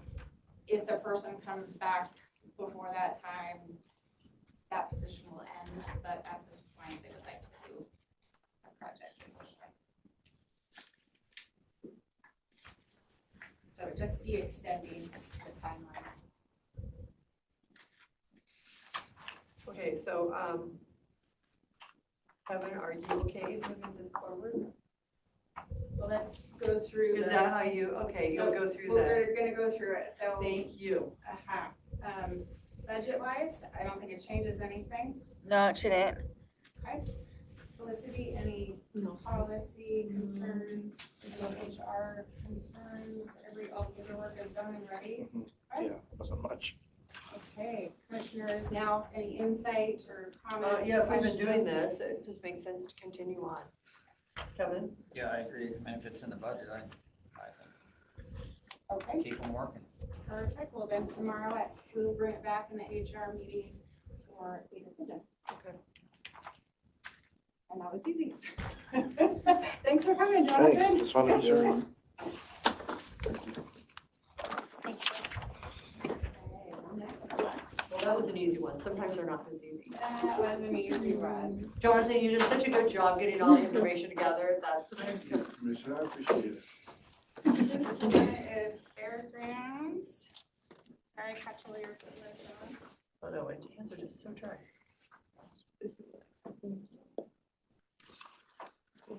This one's for fairgrounds. I believe Jim and Karen came in and spoke last week about increasing the wage rate for their seasonals from $19.25 to increase by $1 to $20.25. So I thought we would bring it forward because it is a reclassification of the hourly employee, which typically then goes on to the rest of the county if there are other hourlies. 2025.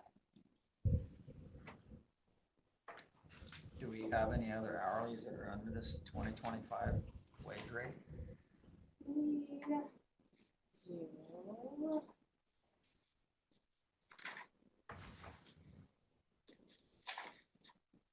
So we have two mail services clerks that are on call. They are at that hourly rate of $19.25, and then election deputies, Michelle has 7 currently. So they would also be. Well, they're $19.25 currently. They were $19.25 as well. But are those all, like part-timers that come in? Yeah. When it has needed or Yeah. whatever? Yep, so it's not a consistent amount. No, Jim did say that these individuals are all working outside. They're outdoor seasonals.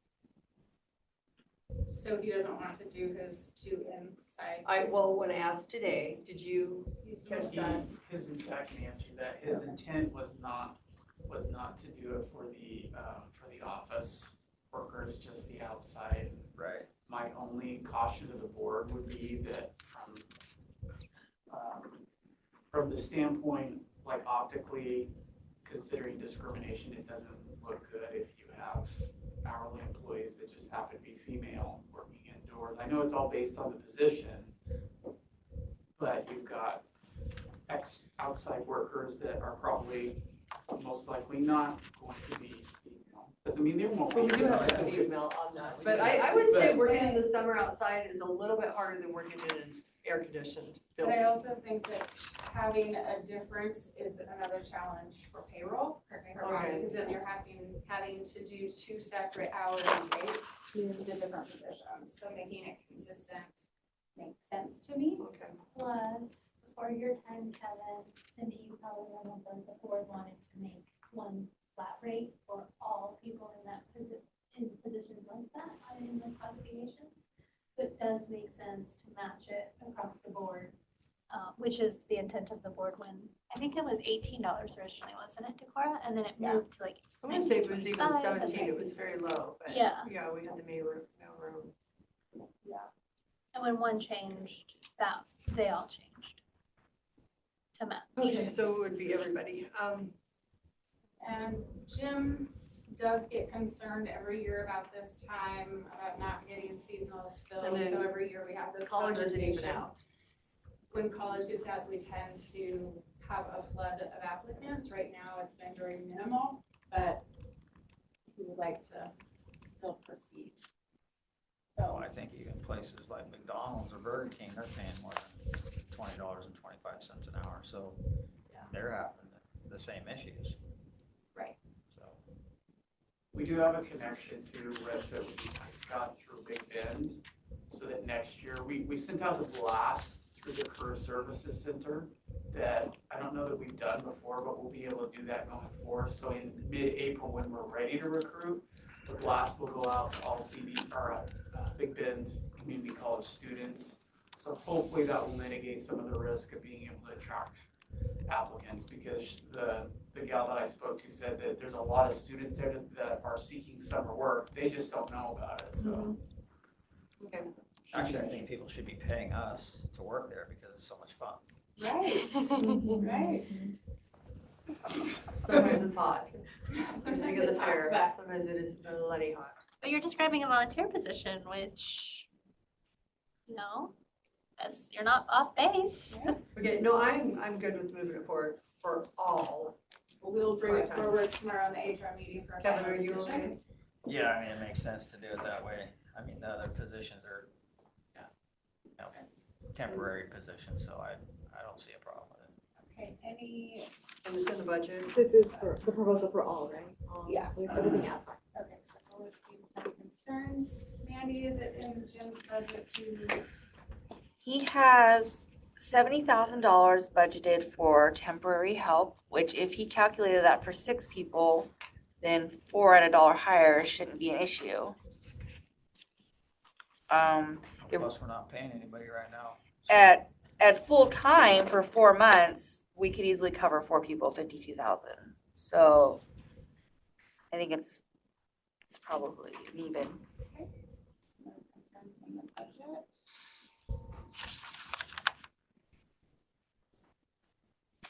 Okay, we'll bring it forward tomorrow for Superman Board.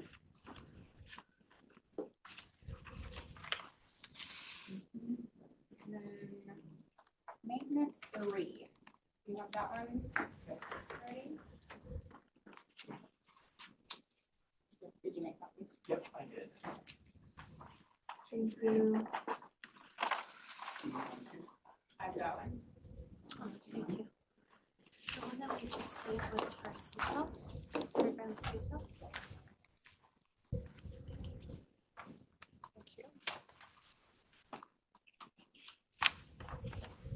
Thanks, sir.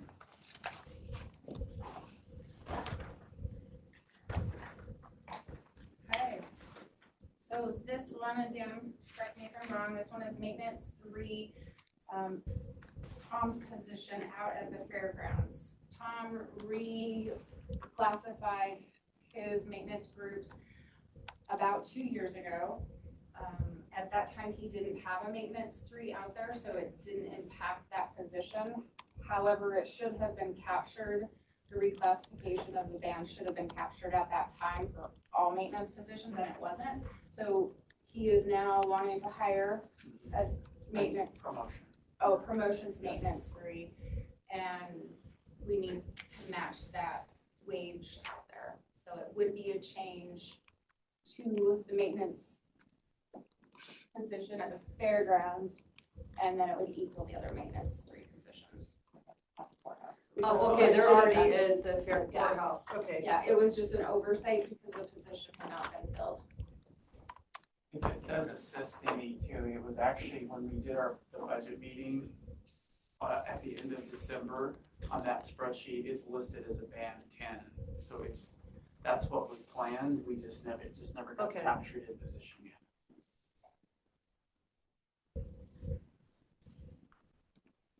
So I guess if we're gonna be consistent with everybody, we should be consistent.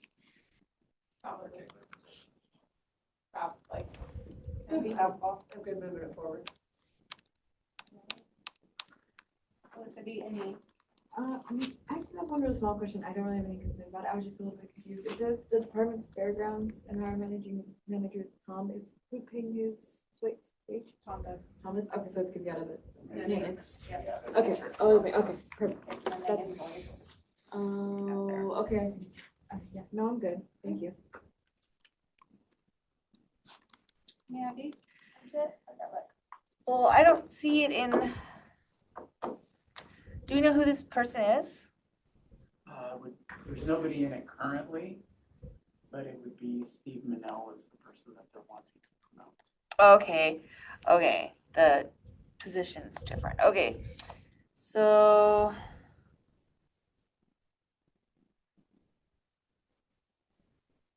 And I think that on December 31st or 30th, when we had the meeting, the position was approved out of 10, but we just wanted to make sure that we were covering all of our tracks.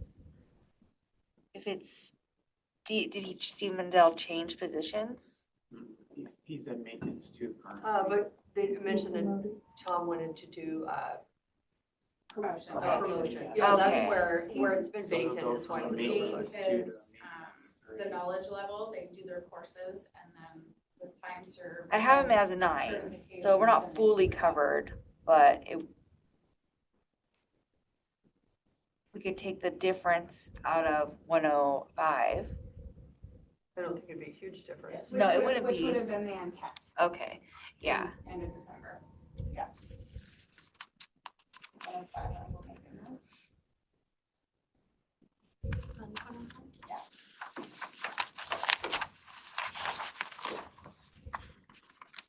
Happy May 5th, by the way. Cinco de Mayo. Cinco de Mayo or Cinco de Mayo. Mayo. Right, May 5th? No, yesterday, May the 4th be with you. And with your spirit. Yeah. If you're Catholic, you get it. Any questions about this maintenance 3? Would his position get longevity? I think he'll have been here a year as of May, right? Okay, we didn't budget any for that either, but I can add that in.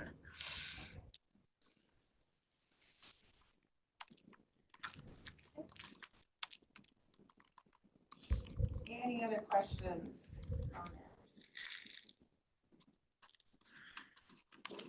Okay. Not yet. Wednesday I will. No. Well, we don't have a meeting Wednesday, so. I know, I'm just, prepare all that's your just about meetings. how I roll. I can think about slightly. Everything. And then the last position we have today is the county administrator position. We do have the job description that the board has reviewed. Thank you, Dan, for doing that. And Dan has been gracious and brought figures. Brought treats, little mini Sorts. tacos, now that we're talking about tacos.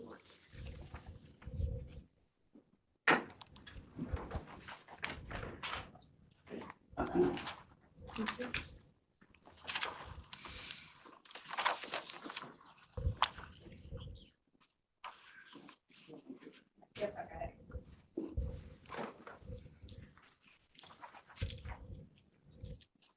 Okay, so it looks like county administrator position is a proposed new position intended to oversee department heads while serving as a liaison for department heads and elected officials. This position will report to the BOCC and operate as a trusted advisor, including advisement for matters regarding budget oversight and allocation. This position is not currently part of position management, but crucial for the consistent deployment of operational directives and respective alignment of resources and policies to meet county objectives. Second page, you will see the comp review that he did. And it is, looks like it's coming out to it. Okay. Well, it looks like our starting recommendation is lower than our Pacific Northwest other county administrators. The low end is 159, and the recommendation would be 157. So I can speak to that, okay. The delta, if you look at a band 26, step 1 is 75, 55 per hour. You're looking at the Pacific Northwest is 76, 51. However, there were not a lot of comps, even though I looked in our system, I looked at NeoGov at Idaho, Oregon, and Washington. And there weren't a lot of comps compared to. So it's a data point. It's not completely insignificant. I just wanted to see how close we were to our, what I would call our recruiting area. If it was like a 10% delta or a 20% delta, then I'd be a little bit more concerned. But if you factor in all the other data points, it looks like all signs are pointing to a 26. I love his finger at pointing. Yeah. Yeah. I put a lot of effort into that, just so the commissioners are aware. It's a female. With that long fingernail, that Yes. fingernail got really long.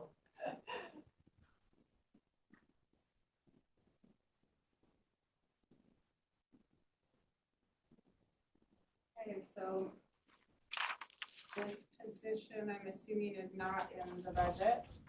No, it'd have to come all out of 105. Right.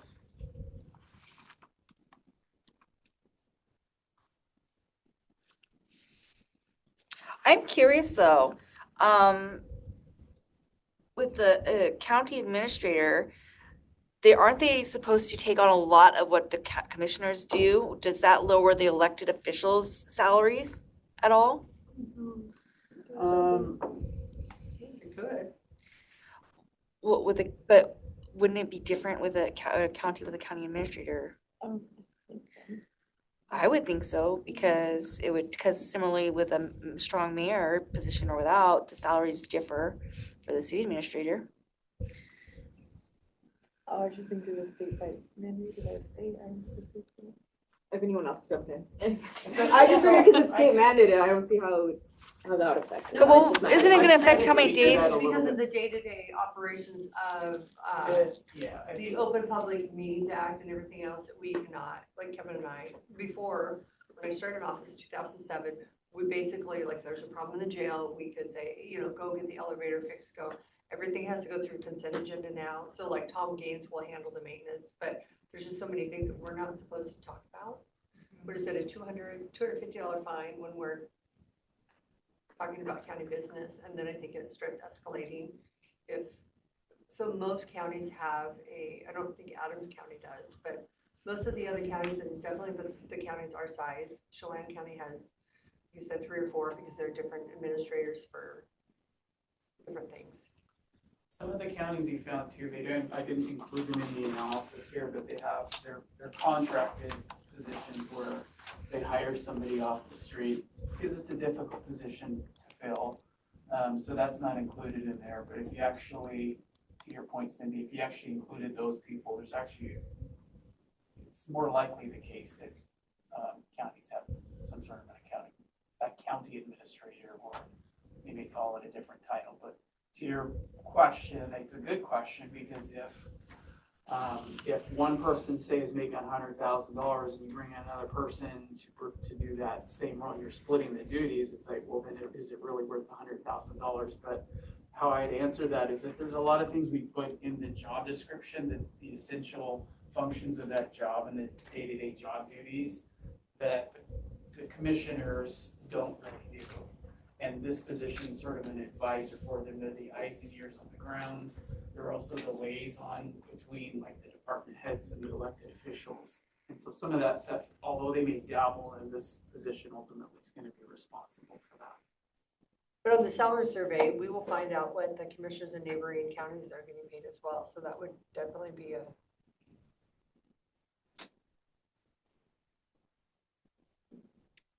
something to look at. And I think historically, the county, when a new position is brought on, they don't decrease the wage of the current position until the person leaves. So if you have. So we cannot, well, you can do it on a salary survey. You can do an increase during a salary survey. Or if there was a committee, but if it's just like, we can't change our salary. So it would have to go on the next Fiscal year. no, on the next election when they would go. But what I recommend, because this took us a while, because sometimes it's really. Well, I thought that was easy to increases. Couldn't. increase or decrease. I believe it a decrease. We cannot change our salary while in office. So the soonest salary for me would be in 2 years, like Next position opening 18 election. months, 24 days. And then Kevin's and Rob's would be at a different, but what I recommend, because it gets really confusing, is move the whole group together. Don't separate. Because you have 2 commissioners that will vote for an increase in November. They get the increase in January, then that 3rd commissioner has to wait 2 years. So there's always one commissioner lagging when you do it that way. I've been the one that's been lagging. Because you've got 2 votes, like we're gonna do a salary increase, because you can't vote on your own. But a salary survey, if it does come back that, okay, we're paid higher than we need to be with the county administrator, a strong HR, our salary survey should pull that out. I did check that in the assessment too, to make sure, like, when we read the job description, that's one of the questions I asked, is where does it report to? And all of them report to the county commissioners for, each respective county. And then the respective wages that you see, that's, they came from the same job description. Because currently we have Barb doing some of the duties. She was kind of the office manager, but she is kind of still the office manager because Kirk is over that and Kirk has been out. So some of those duties have been filled by others. I know you're looking at this going, it's just so complicated. So this will be a cleanup in our office. Would be brought back into this position.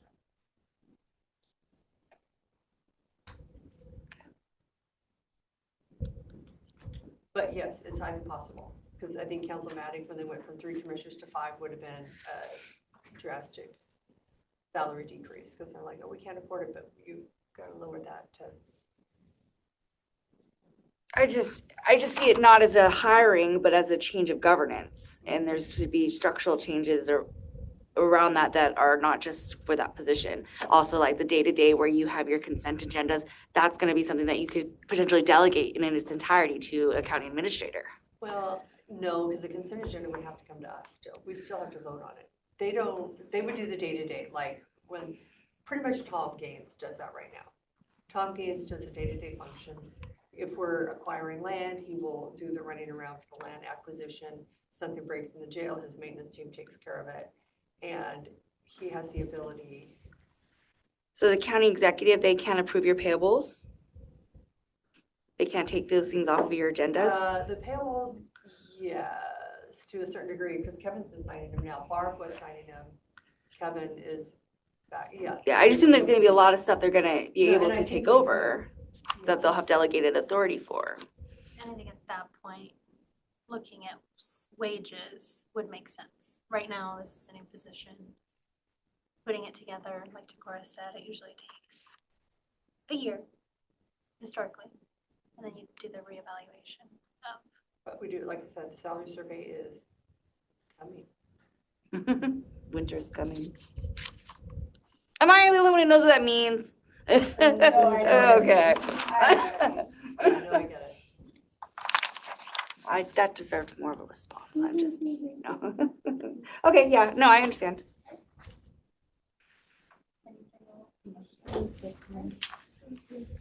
Commissioners, any questions, thoughts? Well, I think having a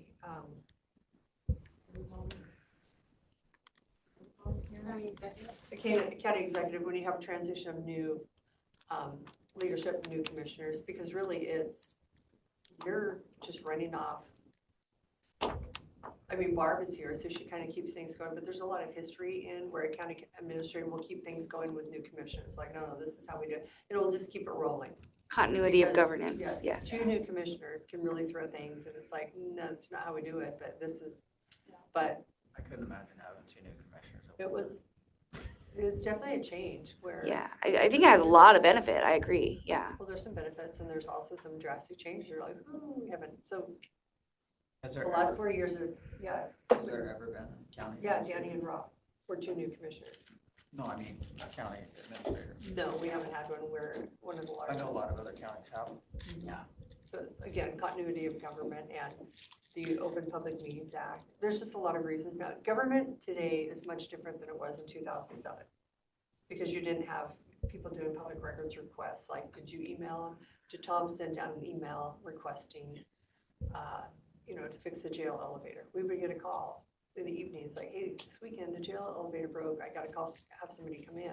Yes, go ahead and fix it. And they would call each commissioner. Now that's called a consecutive meeting. serial meeting, Yeah. so, which is illegal. So again, there's another fine that would happen for that to happen. It's pretty crazy.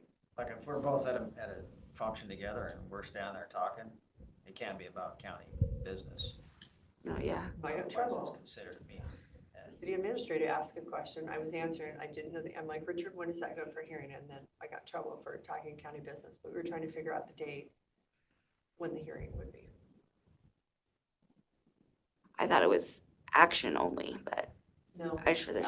text message, a phone call, anything where the county is. You're It's talking about nearly county business. impossible to, as with three commissioners. to It could actually be do your Facebook jobs, talking about because county we can't business talk on a about things. Facebook post, if another commissioner were to jump in, and that's county business, if you're talking county. In the initial conception of the county, was it in a matter of population?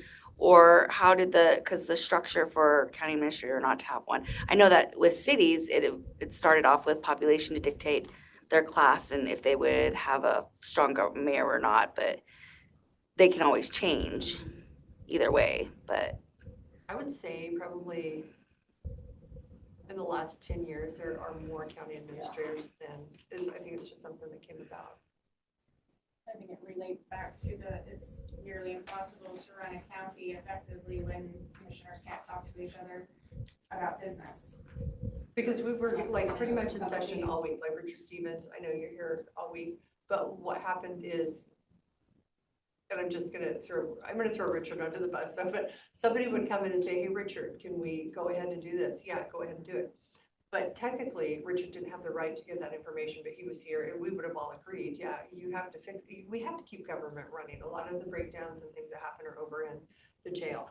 And so there was a decision made, but technically it should have been all of us. And we were in session, so we kind of were in this little, I'm gonna say kind of protected bubble that we thought we were in session from Monday to Friday. And so we could take action throughout most of the week. But then when you really look into it, it's like, no, you can't. Until we get public records requests, like the Quincy Hospital, when did you make this decision? When did you talk about this? When did this happen? And the gorge, some of the problems that we would have with the gorge.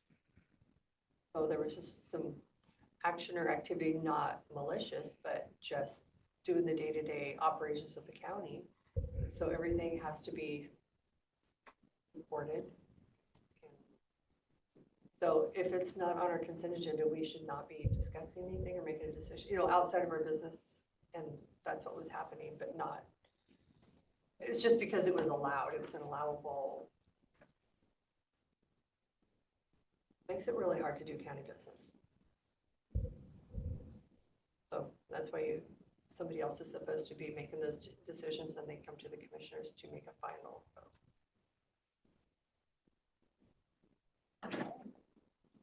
I know it's very complicated. It's just basically, it has tied the hands of the county commissioners that used to run the county. I'm pretty select on what.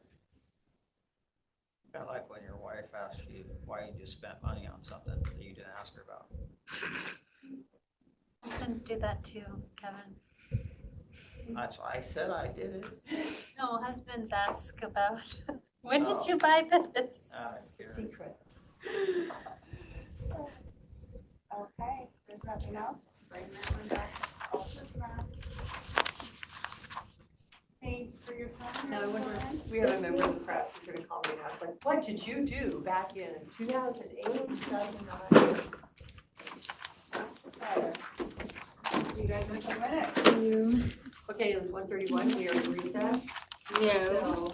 So, Oh, yeah. 1:45. Yeah, take my pop. Commissioners on I gotta session. make sure I don't forget to look up that difference of cost Kevin, did you turn it off? for Yes. that person.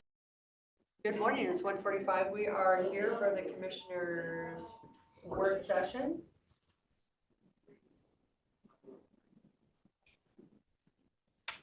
Caitlin, do you have anything that we need to be discussing? The request from Hands and Paws for funding is on the agenda to discuss further. I missed the conversation that you guys had last week about it, but Oh, we have the Hands and Paws.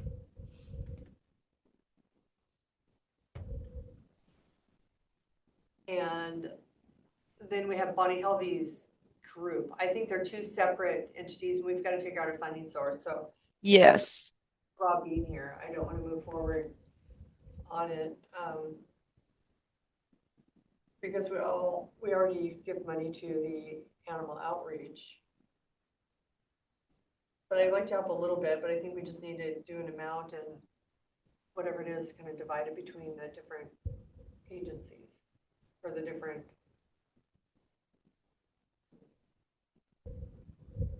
care groups. Can you hear me okay? Yes, I can hear you. I don't know if they fixed the mic. Or if I just need to look up more. I was just telling him, I will be visiting 2 middle school classes. One class has 32 students. Do we have any, like Grant County pins, you know, that you put on your, like lapel pins? No, no. I can look around the office. Off the top of my head, I don't. That's what I brought them last time and it worked out great because they were small and didn't take up a lot of room. I will look and see what I can find. Do we have any more of those? Ask the cell phone holders? The gross green men? No, we do not have those. We have beanie caps and pens and keychains, letter openers. Flashlight on it. Yeah, right here, keychain. I don't know if a student will be driving for a bit. How many keychains do you have? Like a lot? I have a lot, yes. We have They are- bags also still. Okay. How cold does it get there? The temperature is similar to here, but they don't get snow. They get a little tiny snow. Let me look at. Are you talking about the hats? But there's, like each classroom has about 32, 35 students. That'd be a lot of hats to carry. Yeah, I'm looking for something small. 69, 75, 81, 83, 81. That wouldn't be.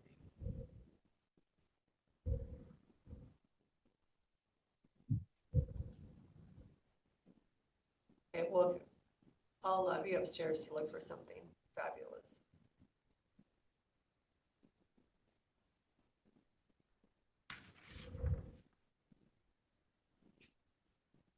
And did Barb tell you I did take some bags and hats? She did not, but that is okay. 18 of them for. We do indeed have Grant County pins. Oh, we do? How many? Yes. A good amount. It's like a little bag full of them. And then we Okay. do have like the commissioner champion coins. If you're wanting to take some of those. Maybe I'll bring those 2 for the different mayors, the 2 different mayors. Yeah, I'll take some of those. Okay. Because I have to have gifts for the mayor and the city council. So we did finally get those coins in? The order that we just placed, we have not gotten in yet. It should be here soon. I actually just got a confirmation email from them this morning, but we have a small box left of the champion coins. And then we also have like the centennial coins here.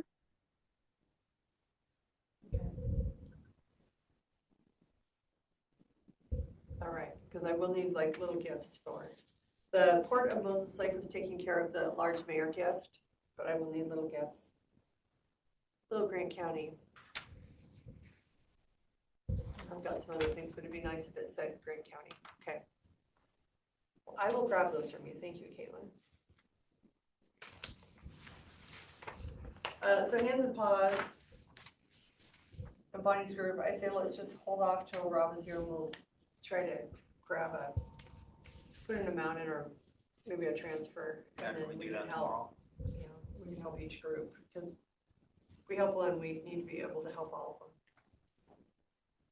Then Bonnie Helvey's group, it's ARFs, but Yes. they are talking to Jim McKiernan because their funding request from the commissioners will really be dependent on whether or not they can have their event at the fairgrounds. Okay. So we're just waiting to hear back from Jim if they are able to find a date and time that works for everybody. Makes sense. I don't know if you or Barb forwarded, there was an individual who had some septic issues and I visited with him a couple of times. And I don't know what he ended up doing. but he gave them some options. So it's more of a health district issue. But again, I'm gonna publicly throw this out. I really think that they need somebody that is in the restaurant business and somebody that's in this, you know, or deals with food establishments, and somebody that's on the board that deals with septic. Because all the septics, tanks and everything, all the septic permits go through the health district. And we are pretty health heavy, medically heavy on that board. And I'd like to see some diversity on our health district board, because it's not all about immunizations and disease control. I agree. We need water, sewer, restaurants on there. It's just me, Yeah, no, there should be. because I seem to be the only one that has some background on septic. I'm probably the only one in that group that has a septic tank. Do you have a septic tank? I have Okay, there's two of us. four Four, different properties. no. Let's see, 1, 2. But I think most of our, board, they live in the city and they don't understand the septic Yeah, no. issue.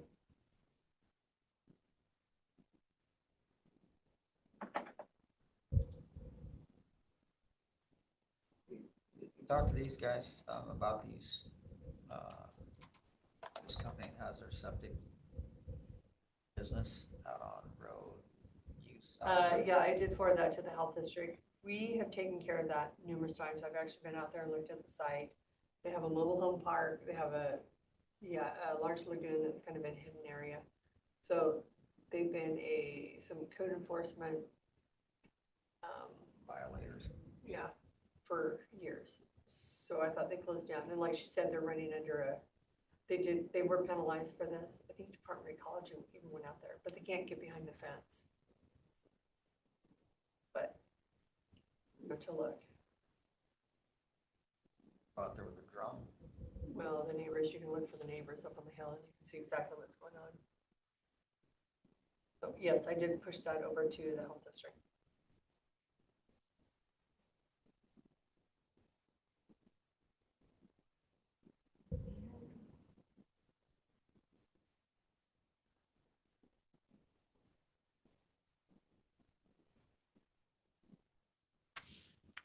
I returned the vehicle from Public Works. It was very nice to use that to shuttle around the adults. I didn't drive it, Raina drove it.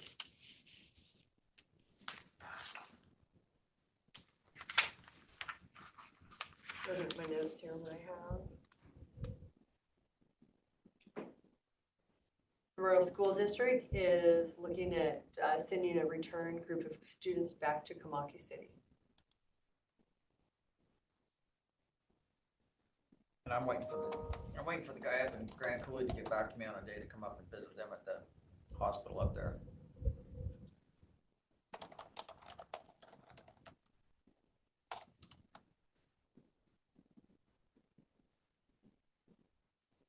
That's it. That's all I got. Okay. Caitlin, do you have anything else? That is all that I had. Okay, it's 1:55. We are in recess until 2 o'clock and we have the treasurer's office update. Okay. Good afternoon. It is 2 o'clock. We are here with Daryl Pheasant for our treasurer's office update. Good afternoon, Daryl.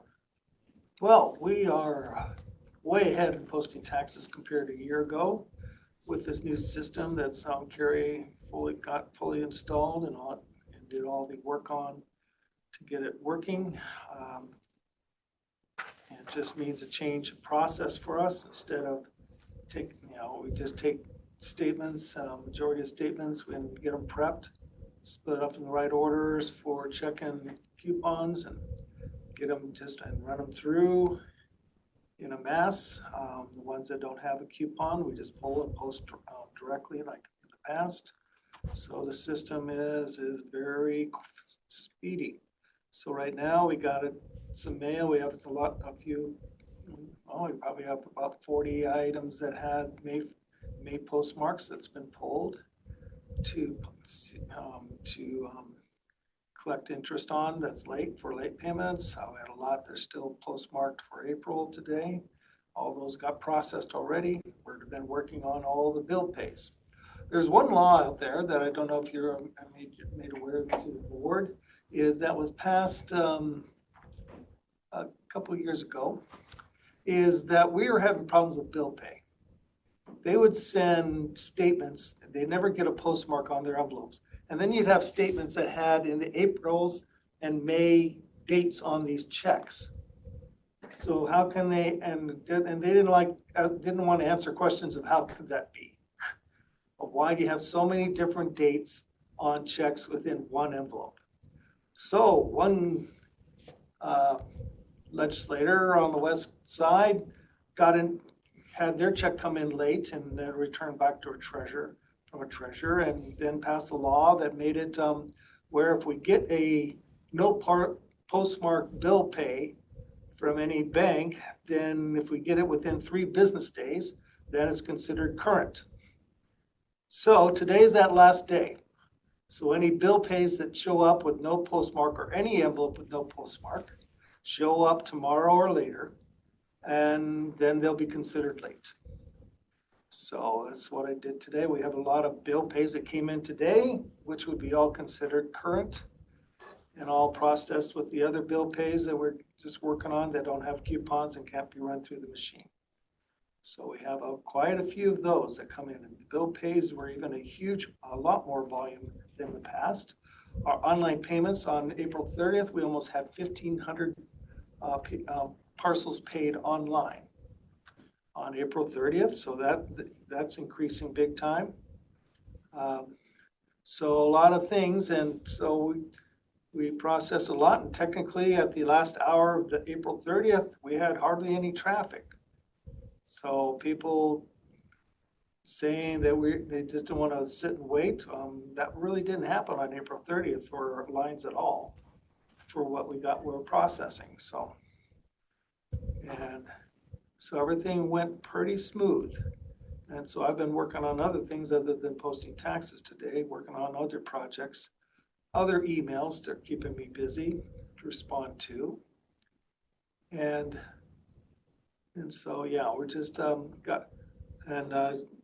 Sable told me one of the other big problems that wasn't caught on the assessor side was affected seniors. I don't know who I mentioned that to, but somehow when they had their valuation changes, their frozen value changed too. But no one looked at the reval notices to see that. And so a lot of them now we had, she said, just 50 processed of seniors done wrong for us to be working on adjustments or refunds in our office because of, and we're just constantly, there's so many changes being done, and we're the ones that it's not things they do and then they have to follow up on. We have to do something on every single change in that office, and the volume has gotten larger and larger. I don't know what their audit process is before they send out revaluation notices, but it was a lot of things got through where they should have saw the trends of a lot of things being way off, especially on seniors. We had a lot of calls from seniors wondering why they have to pay a whole bunch more taxes when they used to pay practically nothing all these years. So supposedly the assessor's office hired today a new person for mobile homes. She got introduced to some of the people in our office, so I don't know what her name is, but we'll have to get her name so I can put it on my list, because we transfer a lot of phone calls, specifically for senior exemptions, mobile homes, and personal property. And that's the thing is it's just not getting told when they have changes in the office of those key people to us. So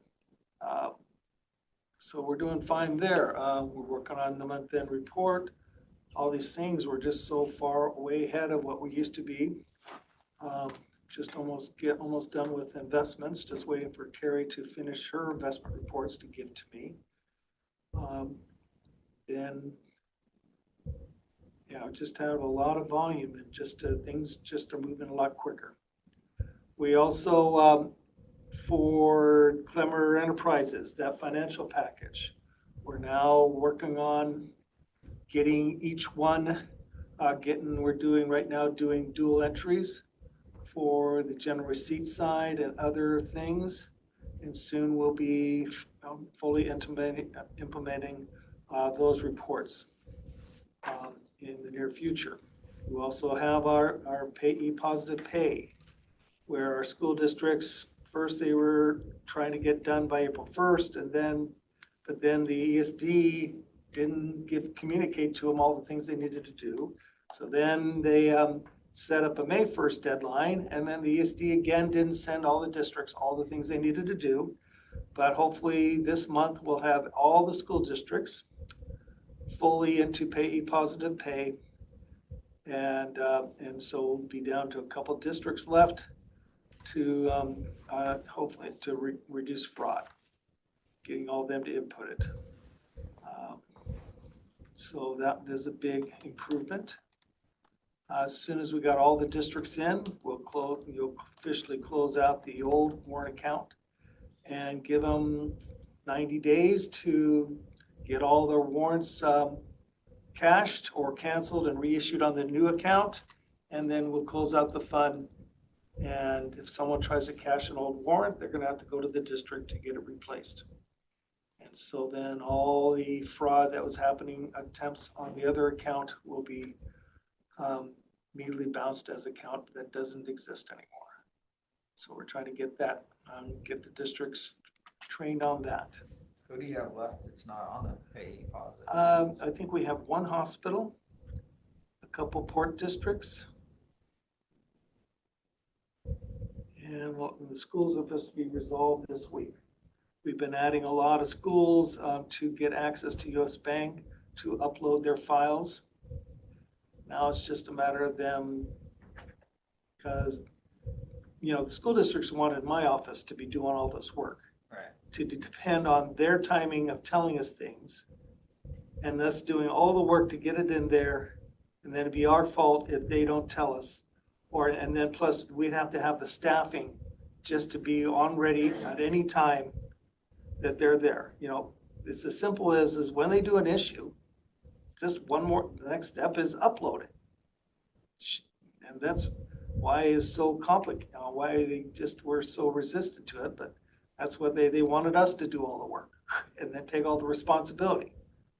Well, I didn't see them paying for a position either. And it makes more sense to have one central person, but we always thought that that central person should be someone at the ESD that gets all the information, and then the ESD upload it, but they don't think of that way. We suggested that, and the ESD didn't want to do the work, even though it was most efficient for them to do it. Having one person responsible for all these things, all these issues. So, with our bond issue of 66 million plus coming in on May 14th, we are looking at investing some of the money already. I made an investment purchase, talked it over with Gary, of a couple, 20 million in a couple items. And then we just got to keep going. Right now, rates went back up. They were a lot higher this week than last week. So we're taking advantage of the higher rates to lock something in. And then do those last 2 weeks, a month? Things we buy always have a 3-month call. 3 months. And so then after 3 months, it could be monthly call, quarterly call, or continuously call. Right now, the things, instead of buying a 4.64 with a 1-month call, we go 4.62 with a 3-month call. So in 3 months, it may be called. But if it's not, we get it for another 3 months.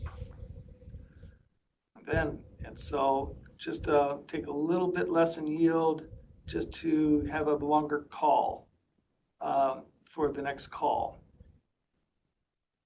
So we're looking to buy that, but we got to start. We got a bunch of money coming in that we're sitting on a lot of cash. Right now, we ended the month of April with $580 million in our total. 530 million? 580 million in our total cash investment portfolio. Now, we got the cities to pay on the 10th. which is coming up quick, and Friday, 10th or Monday. Yeah. Yeah, the 10th is a 11th. Saturday. Oh. Oh, wait, shoot, I'm on, yes. So we pay them on the 12th. And then we got the bond issue on the 14th for the 66. The cities will probably be around 20 million possibly. So we get our money on the 14th of May? So, yep. So we're gonna be over 620, 620, 620, 630, 630 million. Then we have the big payment on the 20th for the state. That'll probably be another 20 million plus to the state. So it'll still be over $600 million total investment portfolio at the end of May. So yeah, we're sitting on a lot of money. What do we get? And we gotta put some way that's farther than the state pool. We could just take it easy and just sit on the state pool, but we'd like to earn a little bit more interest in that. I would agree. Might as well. You gotta, Yeah. might as well earn it. So we're just buying $10 million pieces. We had 2 munis that had a final maturity on May 1st. So that was great to finally get those out of our portfolio, and those yield, they were reducing our yield.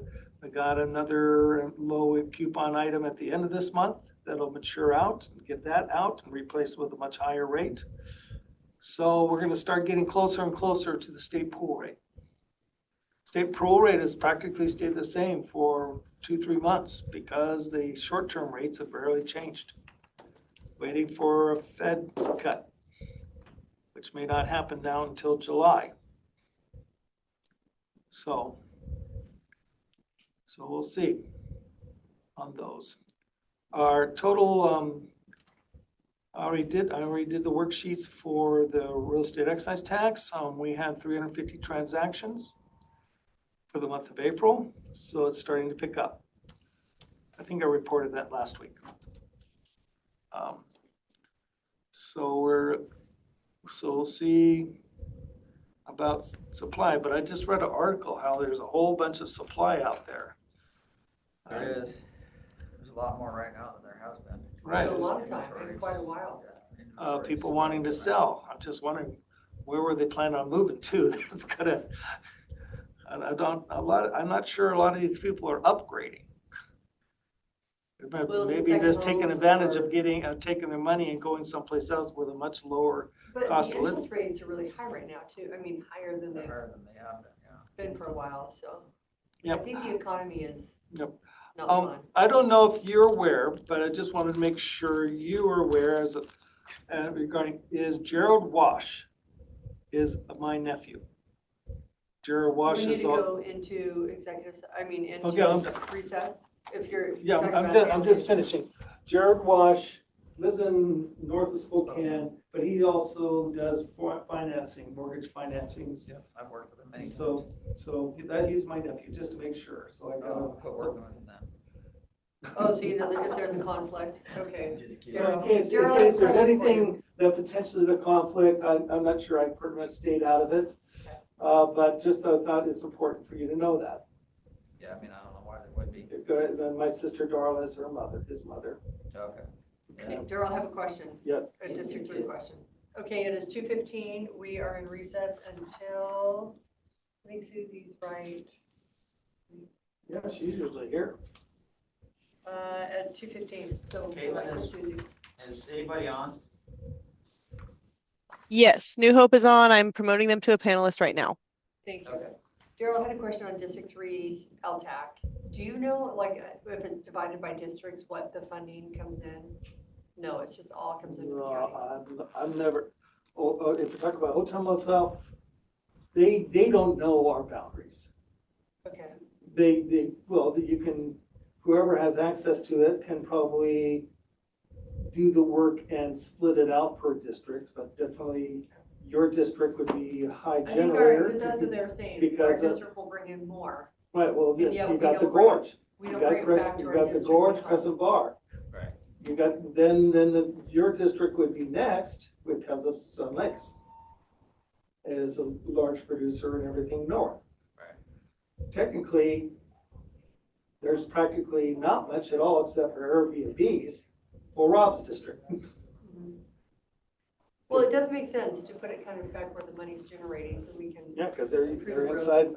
Absolutely. they're inside Moses Lake for all the, that's where Moses Lake is getting all that. Now Wharton doesn't have, I don't know. Do they have some small hotel there? I don't know. Much. Not much. Okay, well, Daryl, it is 2:16, we need to transition Daryl. over to New Hope. Thank you, Daryl. Good afternoon, Susie. Sorry to keep you Susie of hanging, New Susie. Hope.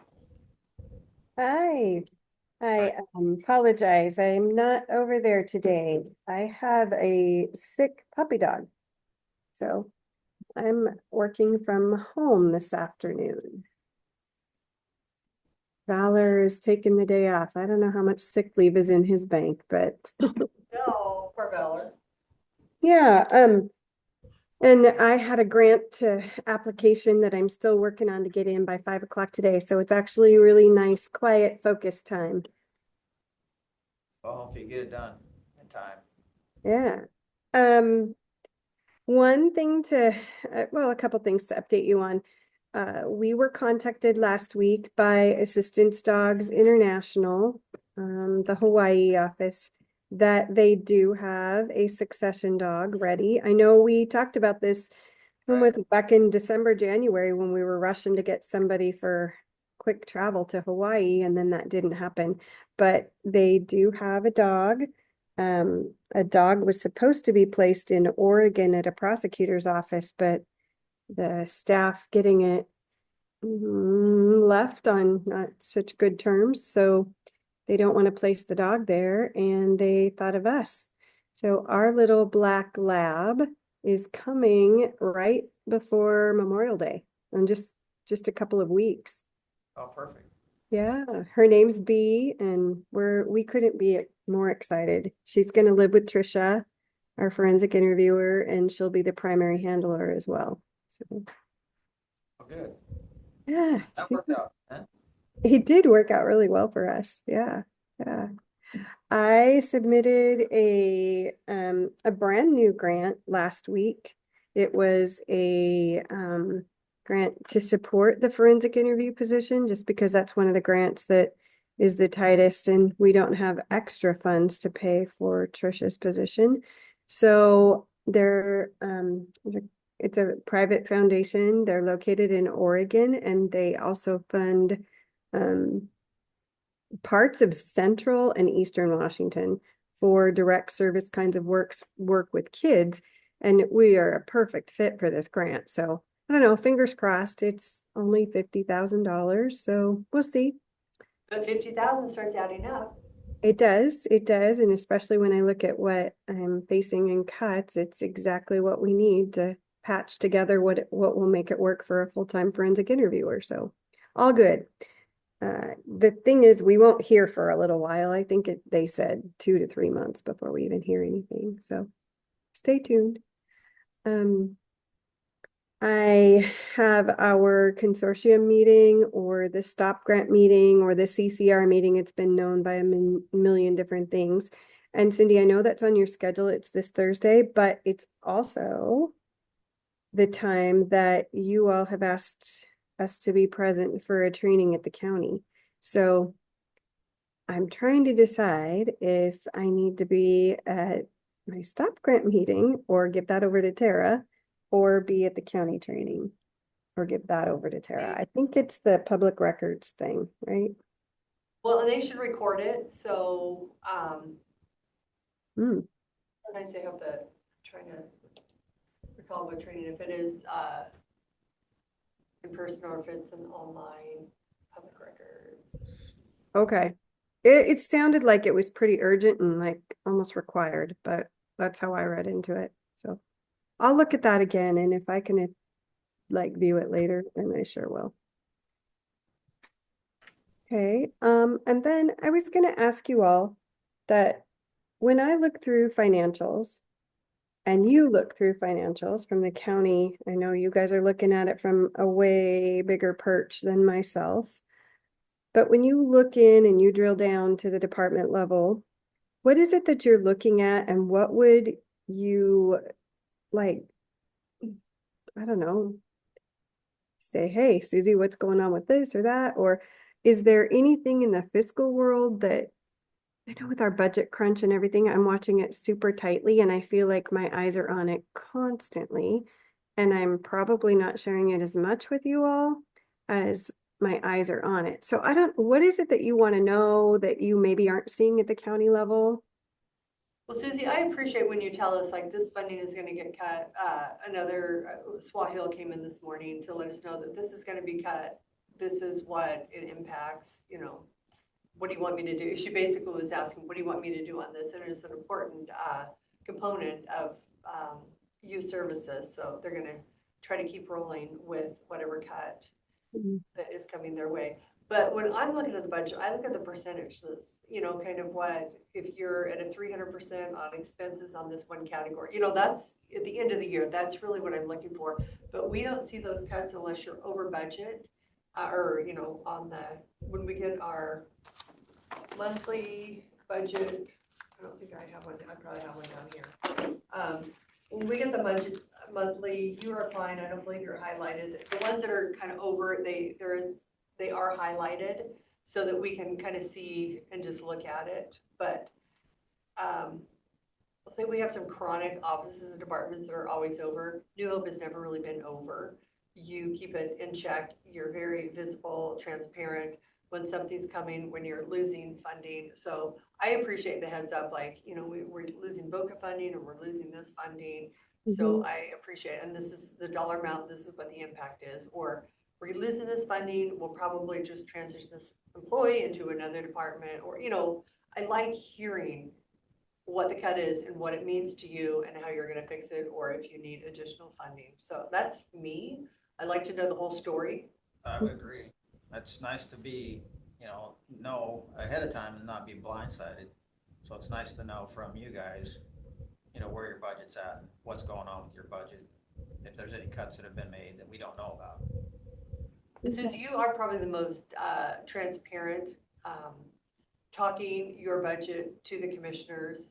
You know, I feel like we have a pretty good grasp on what's coming. If you do have cuts, you'll let us know. Or, oh, I found some new funding opportunities, or I got a new grant. So I would say that you're probably more in depth with the budget, more so.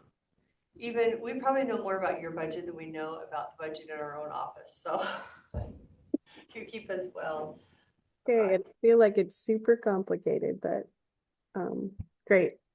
If there's not a concern at your level or questions, then that's great. But at any point, if you have questions, please ask, because I do, move things around. I know even the county CHG money that's come in and document recording fees, sometimes that'll come in under a category and then it'll change because of a law or a whack.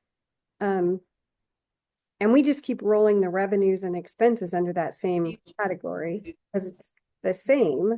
I mean, it's used for the same purposes, and I often wonder if that gets messy anywhere else. I don't know. Yeah, no, we would be busy with you if we had any issues with your budgeting. And I know you actually do it, and you have to divide it into 50 different categories and allotments. So Only 17 anymore. the 17, it feels like it's 50, but you've got to. It does feel like 50. Feels like that to me too. Yeah, just wait for those darn timesheets to come out. Holy cow, that's going to be fun. Lots of fun. Well, and Public Works has to do the same thing that you do. So there's got to be something that will be able to track it. Okay. Renew I think Renew has to have some different tracking, probably not as much as you do, but I know Public Works, they have to track. It's pretty, because of the state and federal funding that they have. I'm kind of hoping that we can talk them into being a trial run department, just because we're so quirky and unique. And we're not on the campus, I mean, there's just a lot of uniqueness about us. So I think it would be cool to do a trial run before the January launch date. But I don't know. I don't know where that's going. So I'll keep you posted on that too. Yeah. Public Works, I'm sure will have the same problem, same concern. Yeah, they have some interesting things happening. So anyway, that's what I have. I'm gonna take care of my sick puppy and get my grant off and be back. Well, Susie, thank you for taking the time to visit with us, and it is 2:26. We are Oh. recessed until, I have one more thing. Okay. oh, yes? Next week is the department head elected lunch at noon.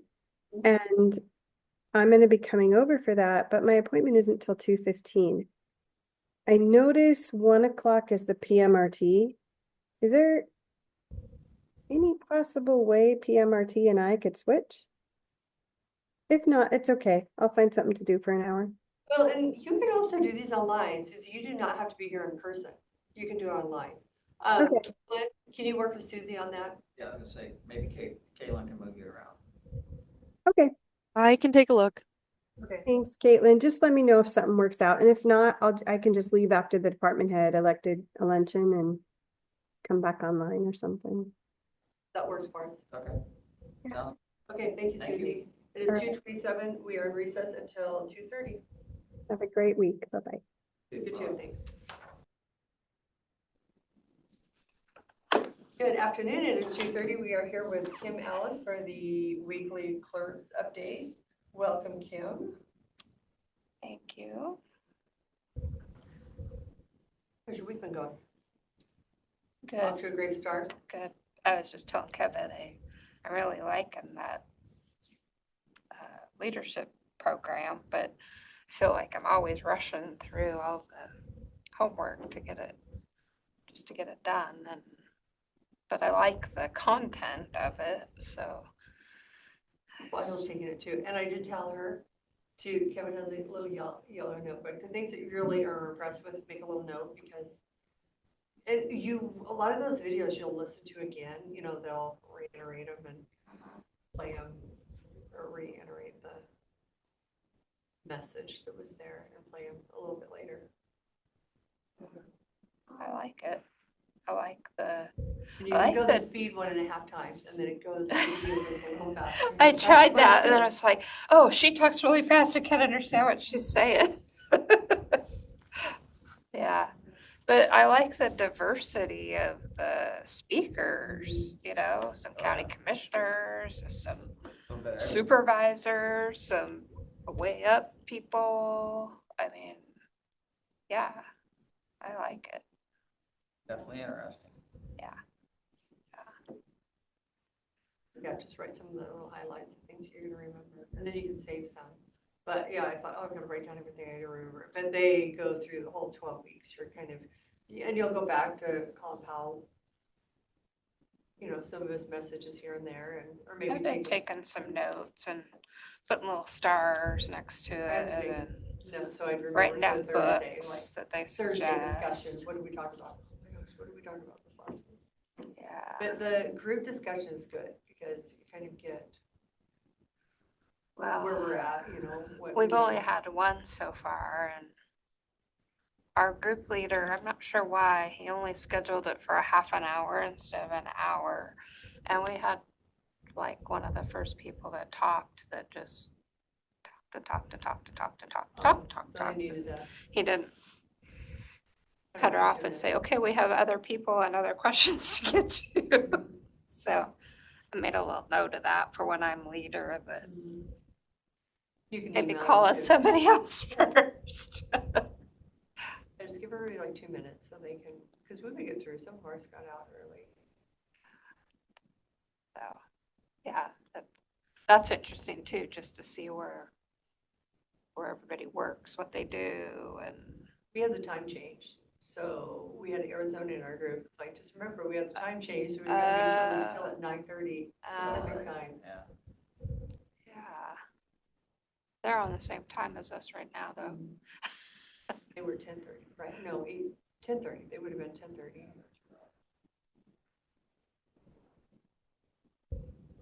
Hour. An hour. Just So an they'd hour. be 10:30, we'd be 9:30. Yeah. Yeah. So I just want to make sure, like, hey, right, we have a time change, so to make sure everybody's on the same time.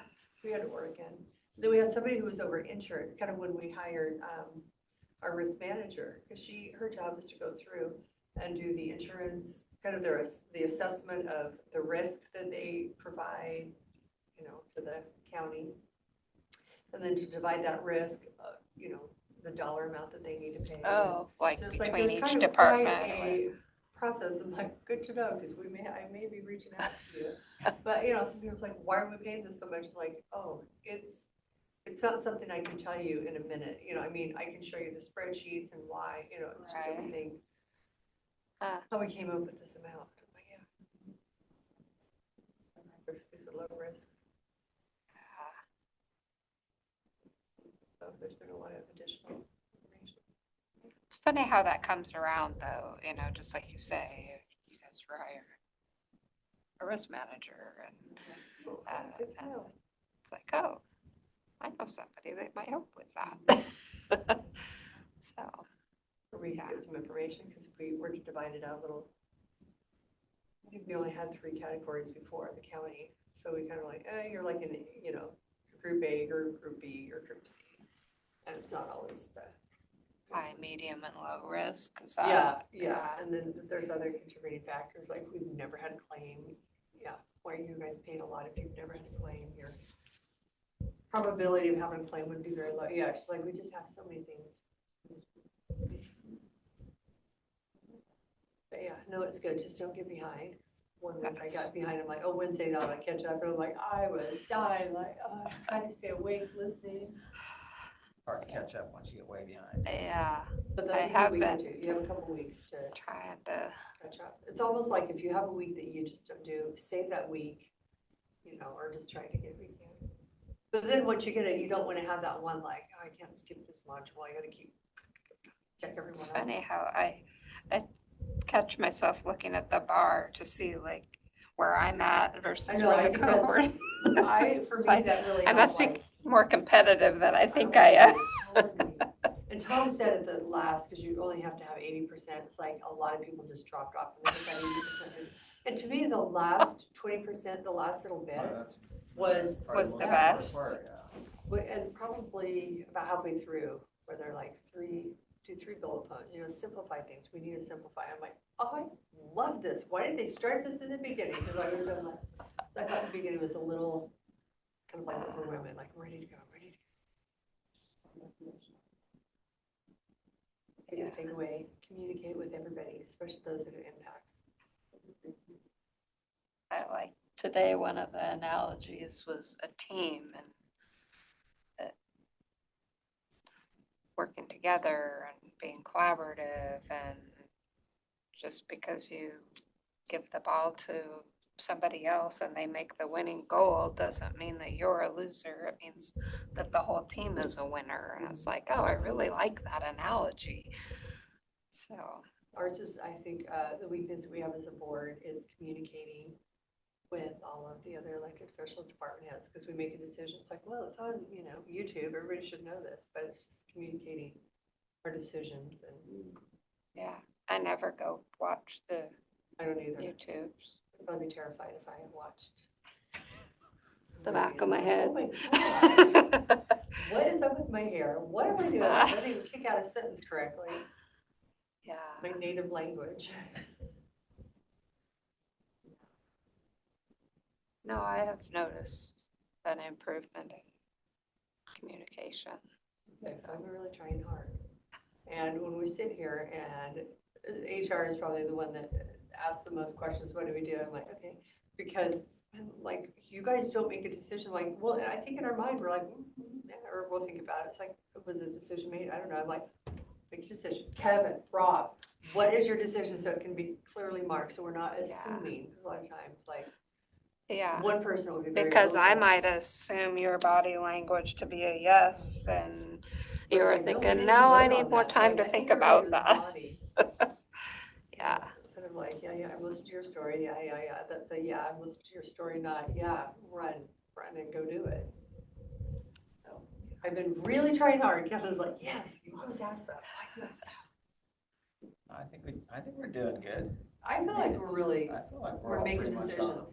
all Kevin, together. you're knocking it out of the park, seriously, We're because doing okay. it has taken us sometimes 6 weeks, 2 or 3 months to make a decision.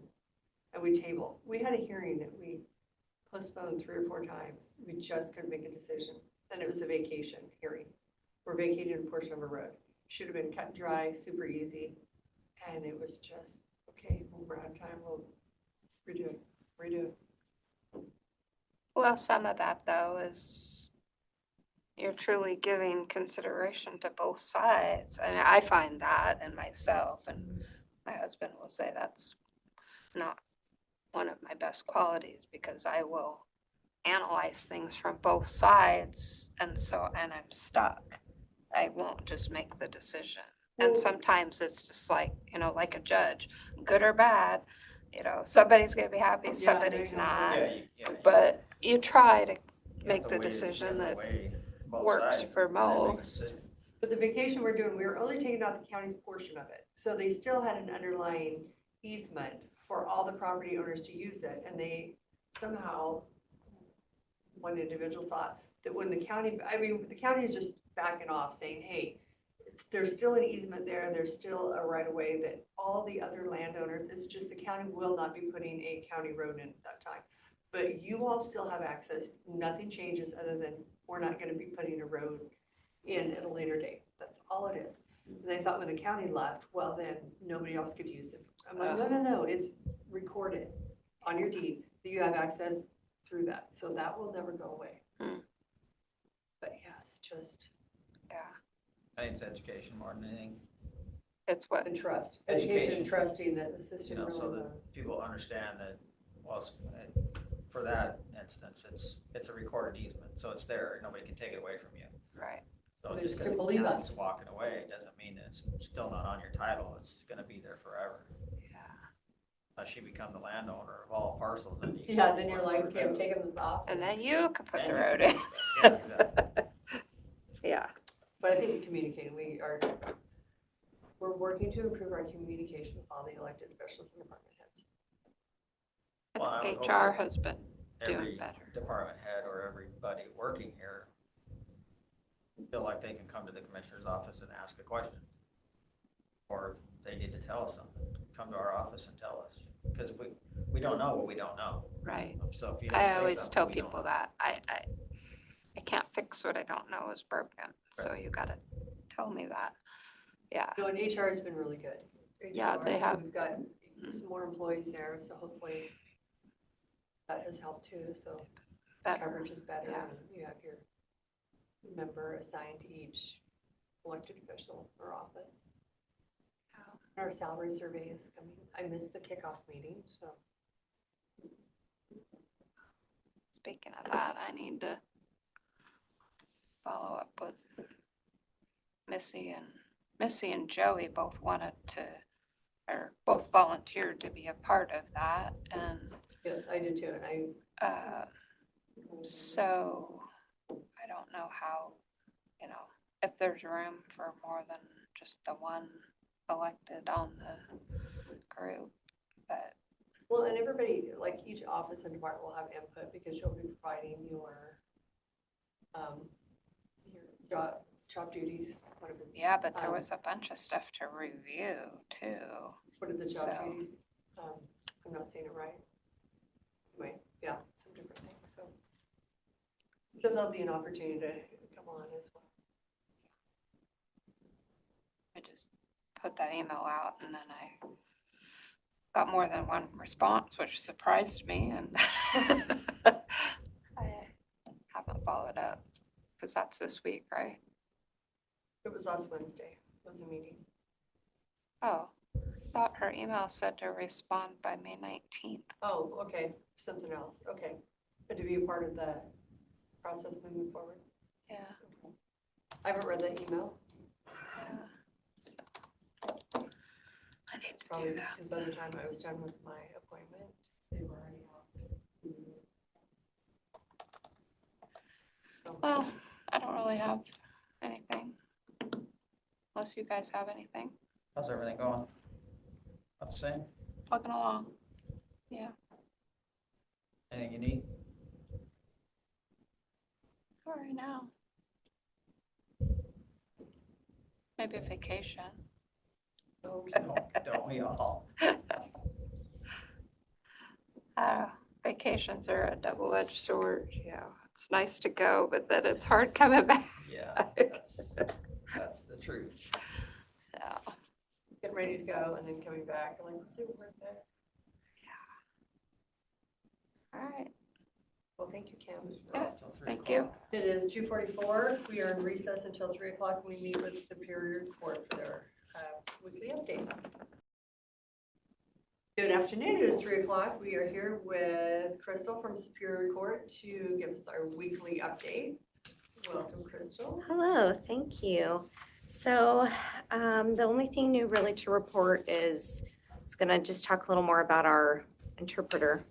I don't want to call it an issue, but whatever you may want to call it that's upcoming. I haven't heard anything more from the state or anything, but we were looking at our budget and the judges have agreed that our books that we do purchase, we have multiple sets of books that we update each year. That's pretty costly in the budget. So we're going to look at cutting that to hopefully help with the costs of the interpreter fees that are going to be increasing. The books, is that like what the equivalent to Westlaw imprint? No, it's not Westlaw. Okay, but it's, No, but it's like their Washington Practice and there's a Washington Digest. do you guys have Westlaw? Yes, Okay. but Westlaw is, I don't know about for other departments in the county, but the judges get it for free, the Superior Court judges. So we don't pay for the judges to have Westlaw. We have to supply it for, we have to have a library in Grant County, so our library, and so we pay for Westlaw for our public defenders and Oh, for those that want to do. okay. Yeah, the Superior Court judges get it for free through AOC. Okay. So we don't have to pay for that, which is nice. Mm-hmm. Yeah, A little pricey. it's, yes. I mean, even updating the books every year, it's a lot of money. So we're gonna look to cut some of that to hopefully help out with the costs of the interpreter fees that are going to increase. So, but I have nothing new to report on that. I haven't heard anything more as of right now.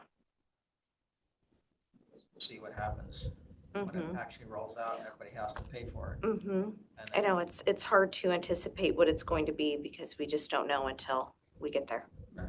Mm-hmm. I'm Yeah. sure the other counties are probably having the same issue, Mm-hmm. concern. Mm-hmm. We all get to share in that fun stuff. I know. Yeah, it's difficult.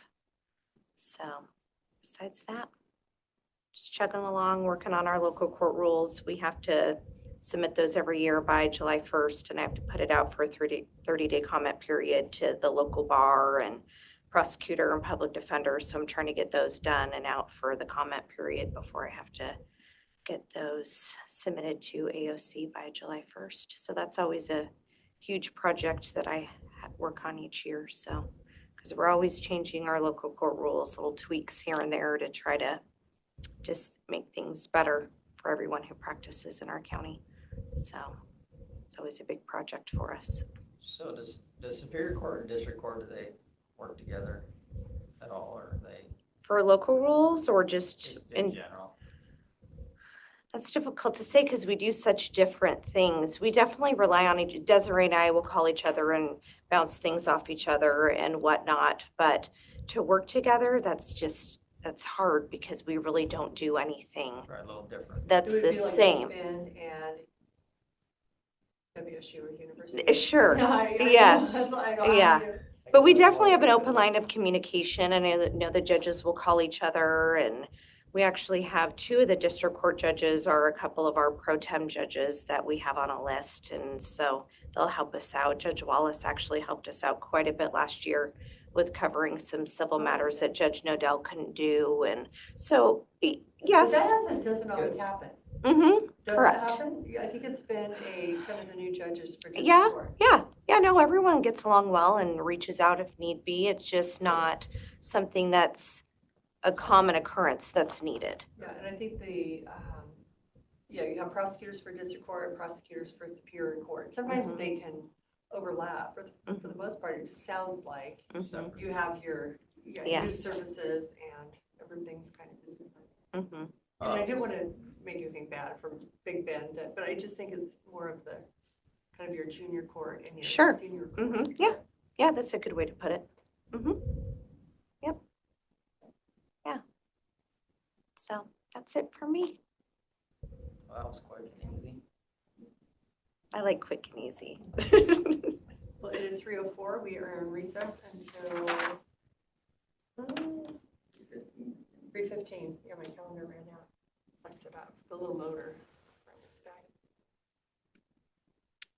Good afternoon. It is 3:15. We are with District Court for our weekly update. Judge and Desiree. So you have an agenda, security grant and clerk award. Yeah. All the things. So the security grant was passed successfully on to Tom. I know he's been having some difficulties with that, but he's working on it, which we appreciate. So, and he's been kind of keeping us in the loop, which is good. So if you hear anything we don't, let us know, and vice versa, I guess, going forward. Isn't this the grant that he has a meeting set up, he's supposed to call, but you can't get through because it's a private line? He's like, you can't call me at work, it's kind of odd. It was kind of an odd. It is very, and I did tell Tom, that guy has not been my favorite to work with. I have found the website by far to be the most useful. You can usually find what you're looking for on there, or contacting the Just Grants people directly. And talking to him is not too bad if you can get to him. Email correspondence with him is not my favorite. So I feel him there. It's not so fun. Tom's got it. Yeah. Got it dialed in. Right. And then we had to cancel last week, and Judge Gwynn had started to explain why, and I cut him off so politely, because we didn't want to give anything away, but our probation officers and manager last week they were at their Misdemeanor Probation Academy, and they had nominated their probation clerk, one of our clerks, Bab Smith, as probation clerk of the year, and she won. And so we were going to be there to support her, and Judge Gwynn was presenting the award, and she did not know that, so we had to make this whole ruse to get her there. And so the last thing I wanted was for him to say that and give everything away. So where was this at? In Chelan. Okay, well, how cool. Yeah. Well, congratulations. Will do. Yeah, Yes. she got embarrassed and got to see her family and got to see her work family all at the same time. So her family was there too? She Yeah. had no idea? They What told Kids, her. grandkids, husband. Oh, Yeah. how neat. So It's pretty cool. we had to lie to her to get her there, so, but. it That we worked. did. That's Tell always, a that's bit. always fun, Yeah, to get tell a those bit. awards when Yeah. you don't know you're getting them. Yeah, so our probation department wrote a very nice thing, which they made me read. And Judge Wallace went too, so we had a good group of showing of support for her, and so it was good, I think. And as you know, we had our meeting with HR, and I memorialized that, so that was, I think we're good there. That was really a good Oh, meeting. Yeah, I thought it them was. keeping, or you keeping the, Kind of the understanding, yeah, but we put it kind of in paper, and I figured it would take me longer to do it, but with Desiree's help, we were able to get it done, and I think we got a pretty good understanding where we're at with that too. So, Yeah, I thought it ended well. yeah, Agreed. I don't know anything else. Do we know other things?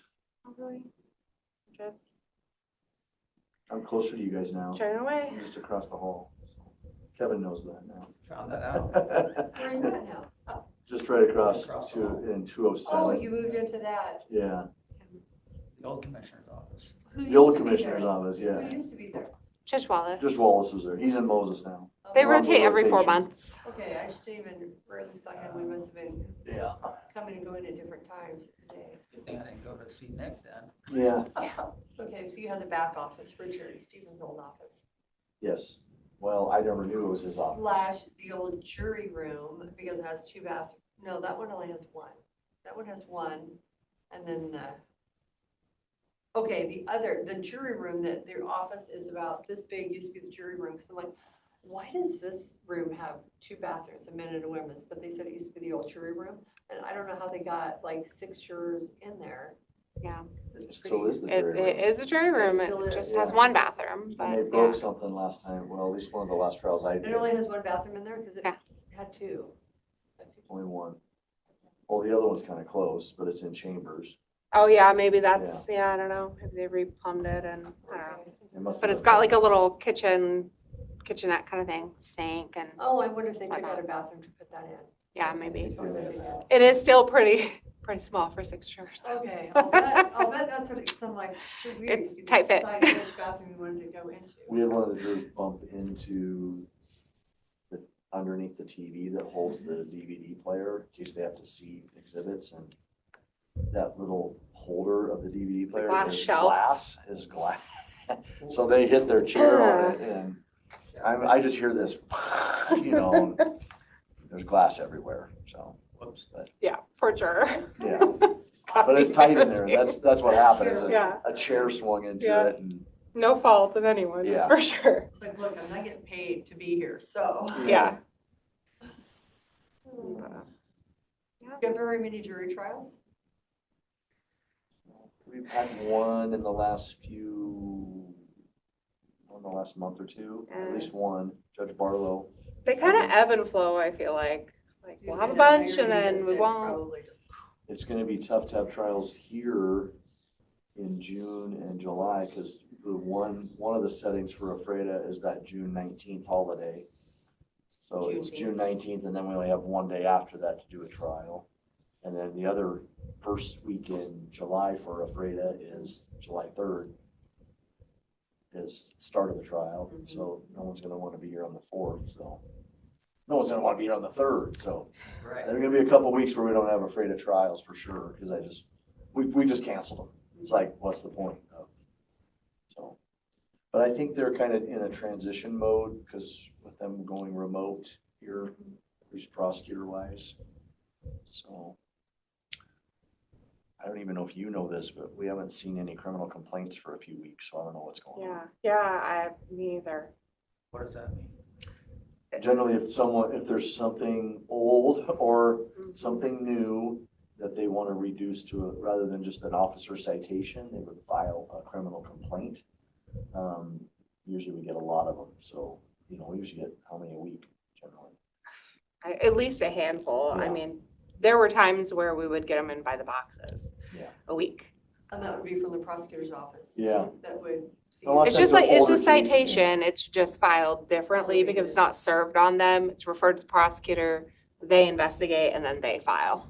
They decide what to really charge them, rather than have the officer just make a split time decision. So sometimes the cases are older, they may date back 2 or 3 years.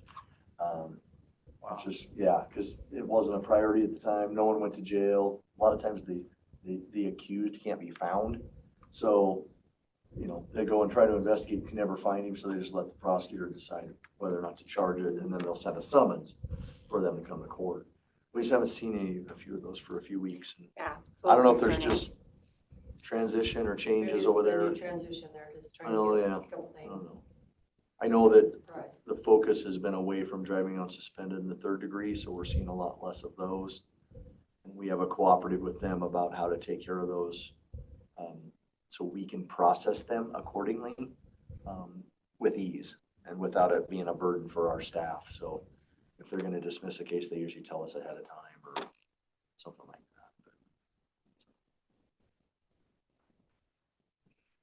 that. Other than that, We just offered and had a position accepted. New clerk starts June 3rd, and we'll be fully staffed on clerks. So, fully staffed. that's yeah. pretty exciting. It's been a while since that's happened. Pretty exciting. But And one of our Stays leads, that way for a yeah, while. and one of our leads just passed her probation, I Yep. saw, and just so did her that's 6-month really good. evaluation today. She's doing really she's good. a really good leader for us. What else? There was something else I was gonna say besides that. I know. Can't remember. They must be doing something good then. Yeah, Everything's going your way right now. right now, yes, yeah, knock on wood. Well, you had a clerk, must have been a district court clerk that came down, I was somebody had gotten a ticket over the weekend, so they were trying to find their name on the roster. And then she came down, she's like, can I help you find something? I'm like, oh, you can't find his name. And she's like, can I look at that? So she looked, she's like, oh, if this happened over the weekend, you need to go upstairs at 12:30 to 12:25. Yeah. I haven't seen her. She could have been working there for years. I just never have run into her, but kind of longer around here. I feel And like, she was super helpful. yeah, We've got a really good group. Because I'm like, didn't know if you Yeah. got something over the weekend, it won't be on there. Yeah, so we run those a week ahead of time. Okay. And so anyone that was picked up, last night that needs to be heard today, are not on there. Like Caitlin, I'm like, I really try to stay out of that system, so. Right? That one. Don't want to know too much Yeah. about it. no, it is a really good group that I think we have a lot She was of, very a good mixture of people that have never left, and then we have a good mixture of people that want to stay. Yeah. Which is kind of hard to find when you consider that no one really wants to stay anywhere. Or they're all looking for the right job, and there's plenty of them out there, so they can Move on. go look if they want, so. Within the courthouse, there's different opportunities for growth that they can bounce around. Yeah, for sure. Good afternoon. Speaking of opportunities for talking growth, about? we do seem to be the training ground, would be the Office of Public Defense. What's that? Your office seems to be the training ground for other, promoting from within the county. We've borrowed a judge or two, an employee or two from your office. What's happened? We'll be appointing a new judge. You're appointing a new judge. Sorry, not a judge. I'm like, is it something I don't know? No, a prosecuting I attorney. was gonna say it, I know. I'm not paying attention to it. Yeah. Yeah. You guys have anything for us? No, I think. Well, we did meet with, I did have a meeting with public defense and prosecutor and a cooperative to try to work out the remote hearings. And so I think we have a somewhat of a common understanding of how we think it might work. And so it was refreshing to have that meeting because there was things I wasn't being told that I was like, how are we gonna do this? And it was good because it felt like things were gonna be covered. So. A win-win. We'll see what happens. Yeah. Those things are always hard You'll have to because work out. What's that? I'm sure there'll be bugs you'll have to work out. Oh, yeah. that's yeah. exactly it. You cannot anticipate all the things that are gonna Yeah. pop up.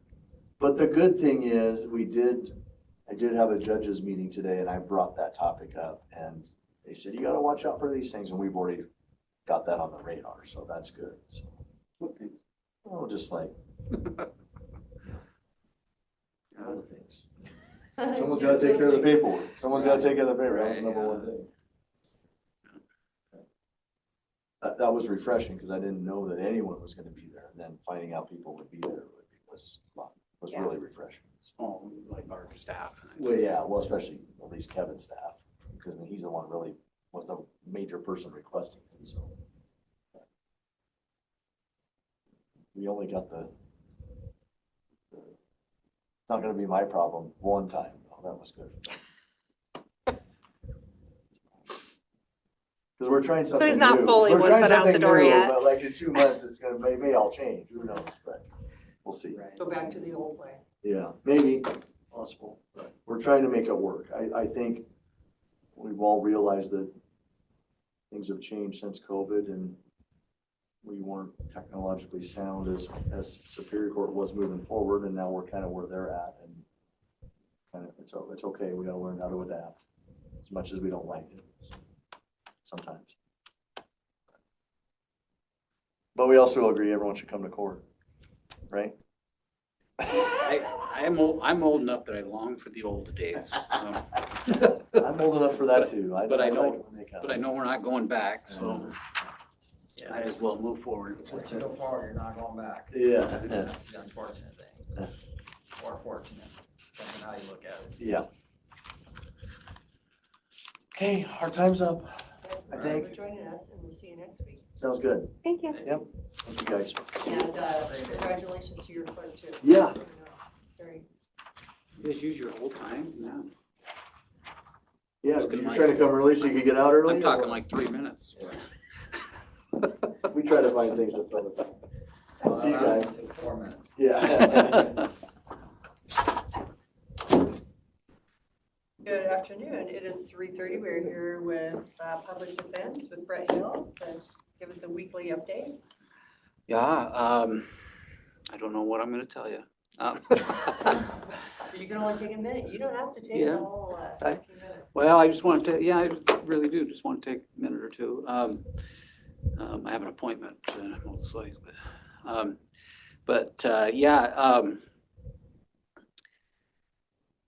we have something that'll be coming, and I guess maybe ask, I'm assuming it needs to go on the consent agenda, but we have OPD's gonna, I mean, they have this Office of Public this- Defense. Right, Office of Public Defense at the state level has that program for rural attorneys for the interns. And so they've sent us an agreement, and I'll put that on the consent agenda, I suppose. They were talking, they thought they could just send it to somebody, they sign it, send it back, but I'm like, nah, I think that's gotta be on the consent agenda, is that right? Just give it to Caitlin and by Thursday at noon. Right. I would think that is there any funds? Is it a contract or any funds dispersed? To us. Okay. So as best I can tell, and I haven't gone through with a fine tooth comb yet, but as far as I can tell, we'll just hire, like, we're hiring an intern, right? And in fact, we may pay a little more than they're reimbursing. They're reimbursing it like $29 or something like that. Yeah, but in the past, we've paid a little more.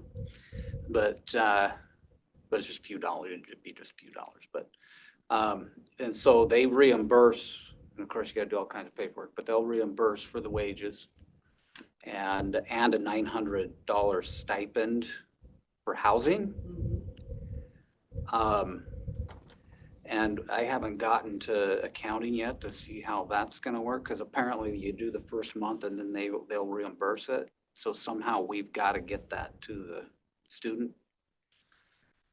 Anyway, but I suppose somebody in accounting will know how to do that, but.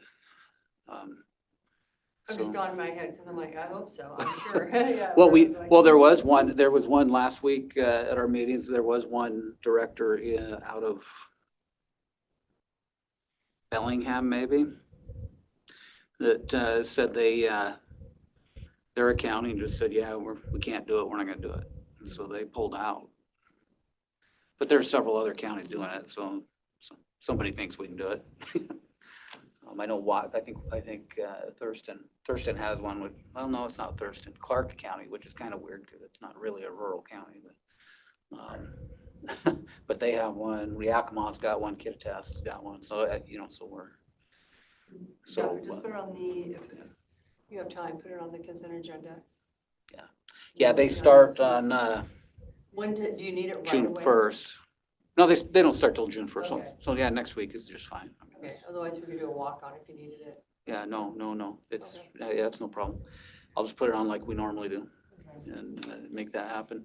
So really, that's the only thing of business that's a little different. I've been busy with these crazy cases, so I kind of have ignored some of my administrative duties. But so that's kind of where we're at right there on that. There was something else I was going to tell you. Can't remember, but Feel good about it tonight, or on your drive, you must say. yeah.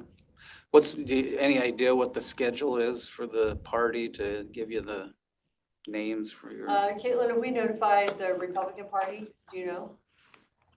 They're aware of it. Yeah. Yeah, but I think we have. No to schedule though. I would assume that Barb has done that. Me personally, I have not, but Kevin is right. They are aware. Yeah, we just have to, I think, formally, I thought we had something to do, but. Well, I was just wondering because people ask me, when do they? Well, When's the deadline? What's going on? And I'm going, well, I don't know. Because unless they have their own law practice, but they're gonna wanna wind it down and, or if they're working for somebody. I've heard some rumblings about some people from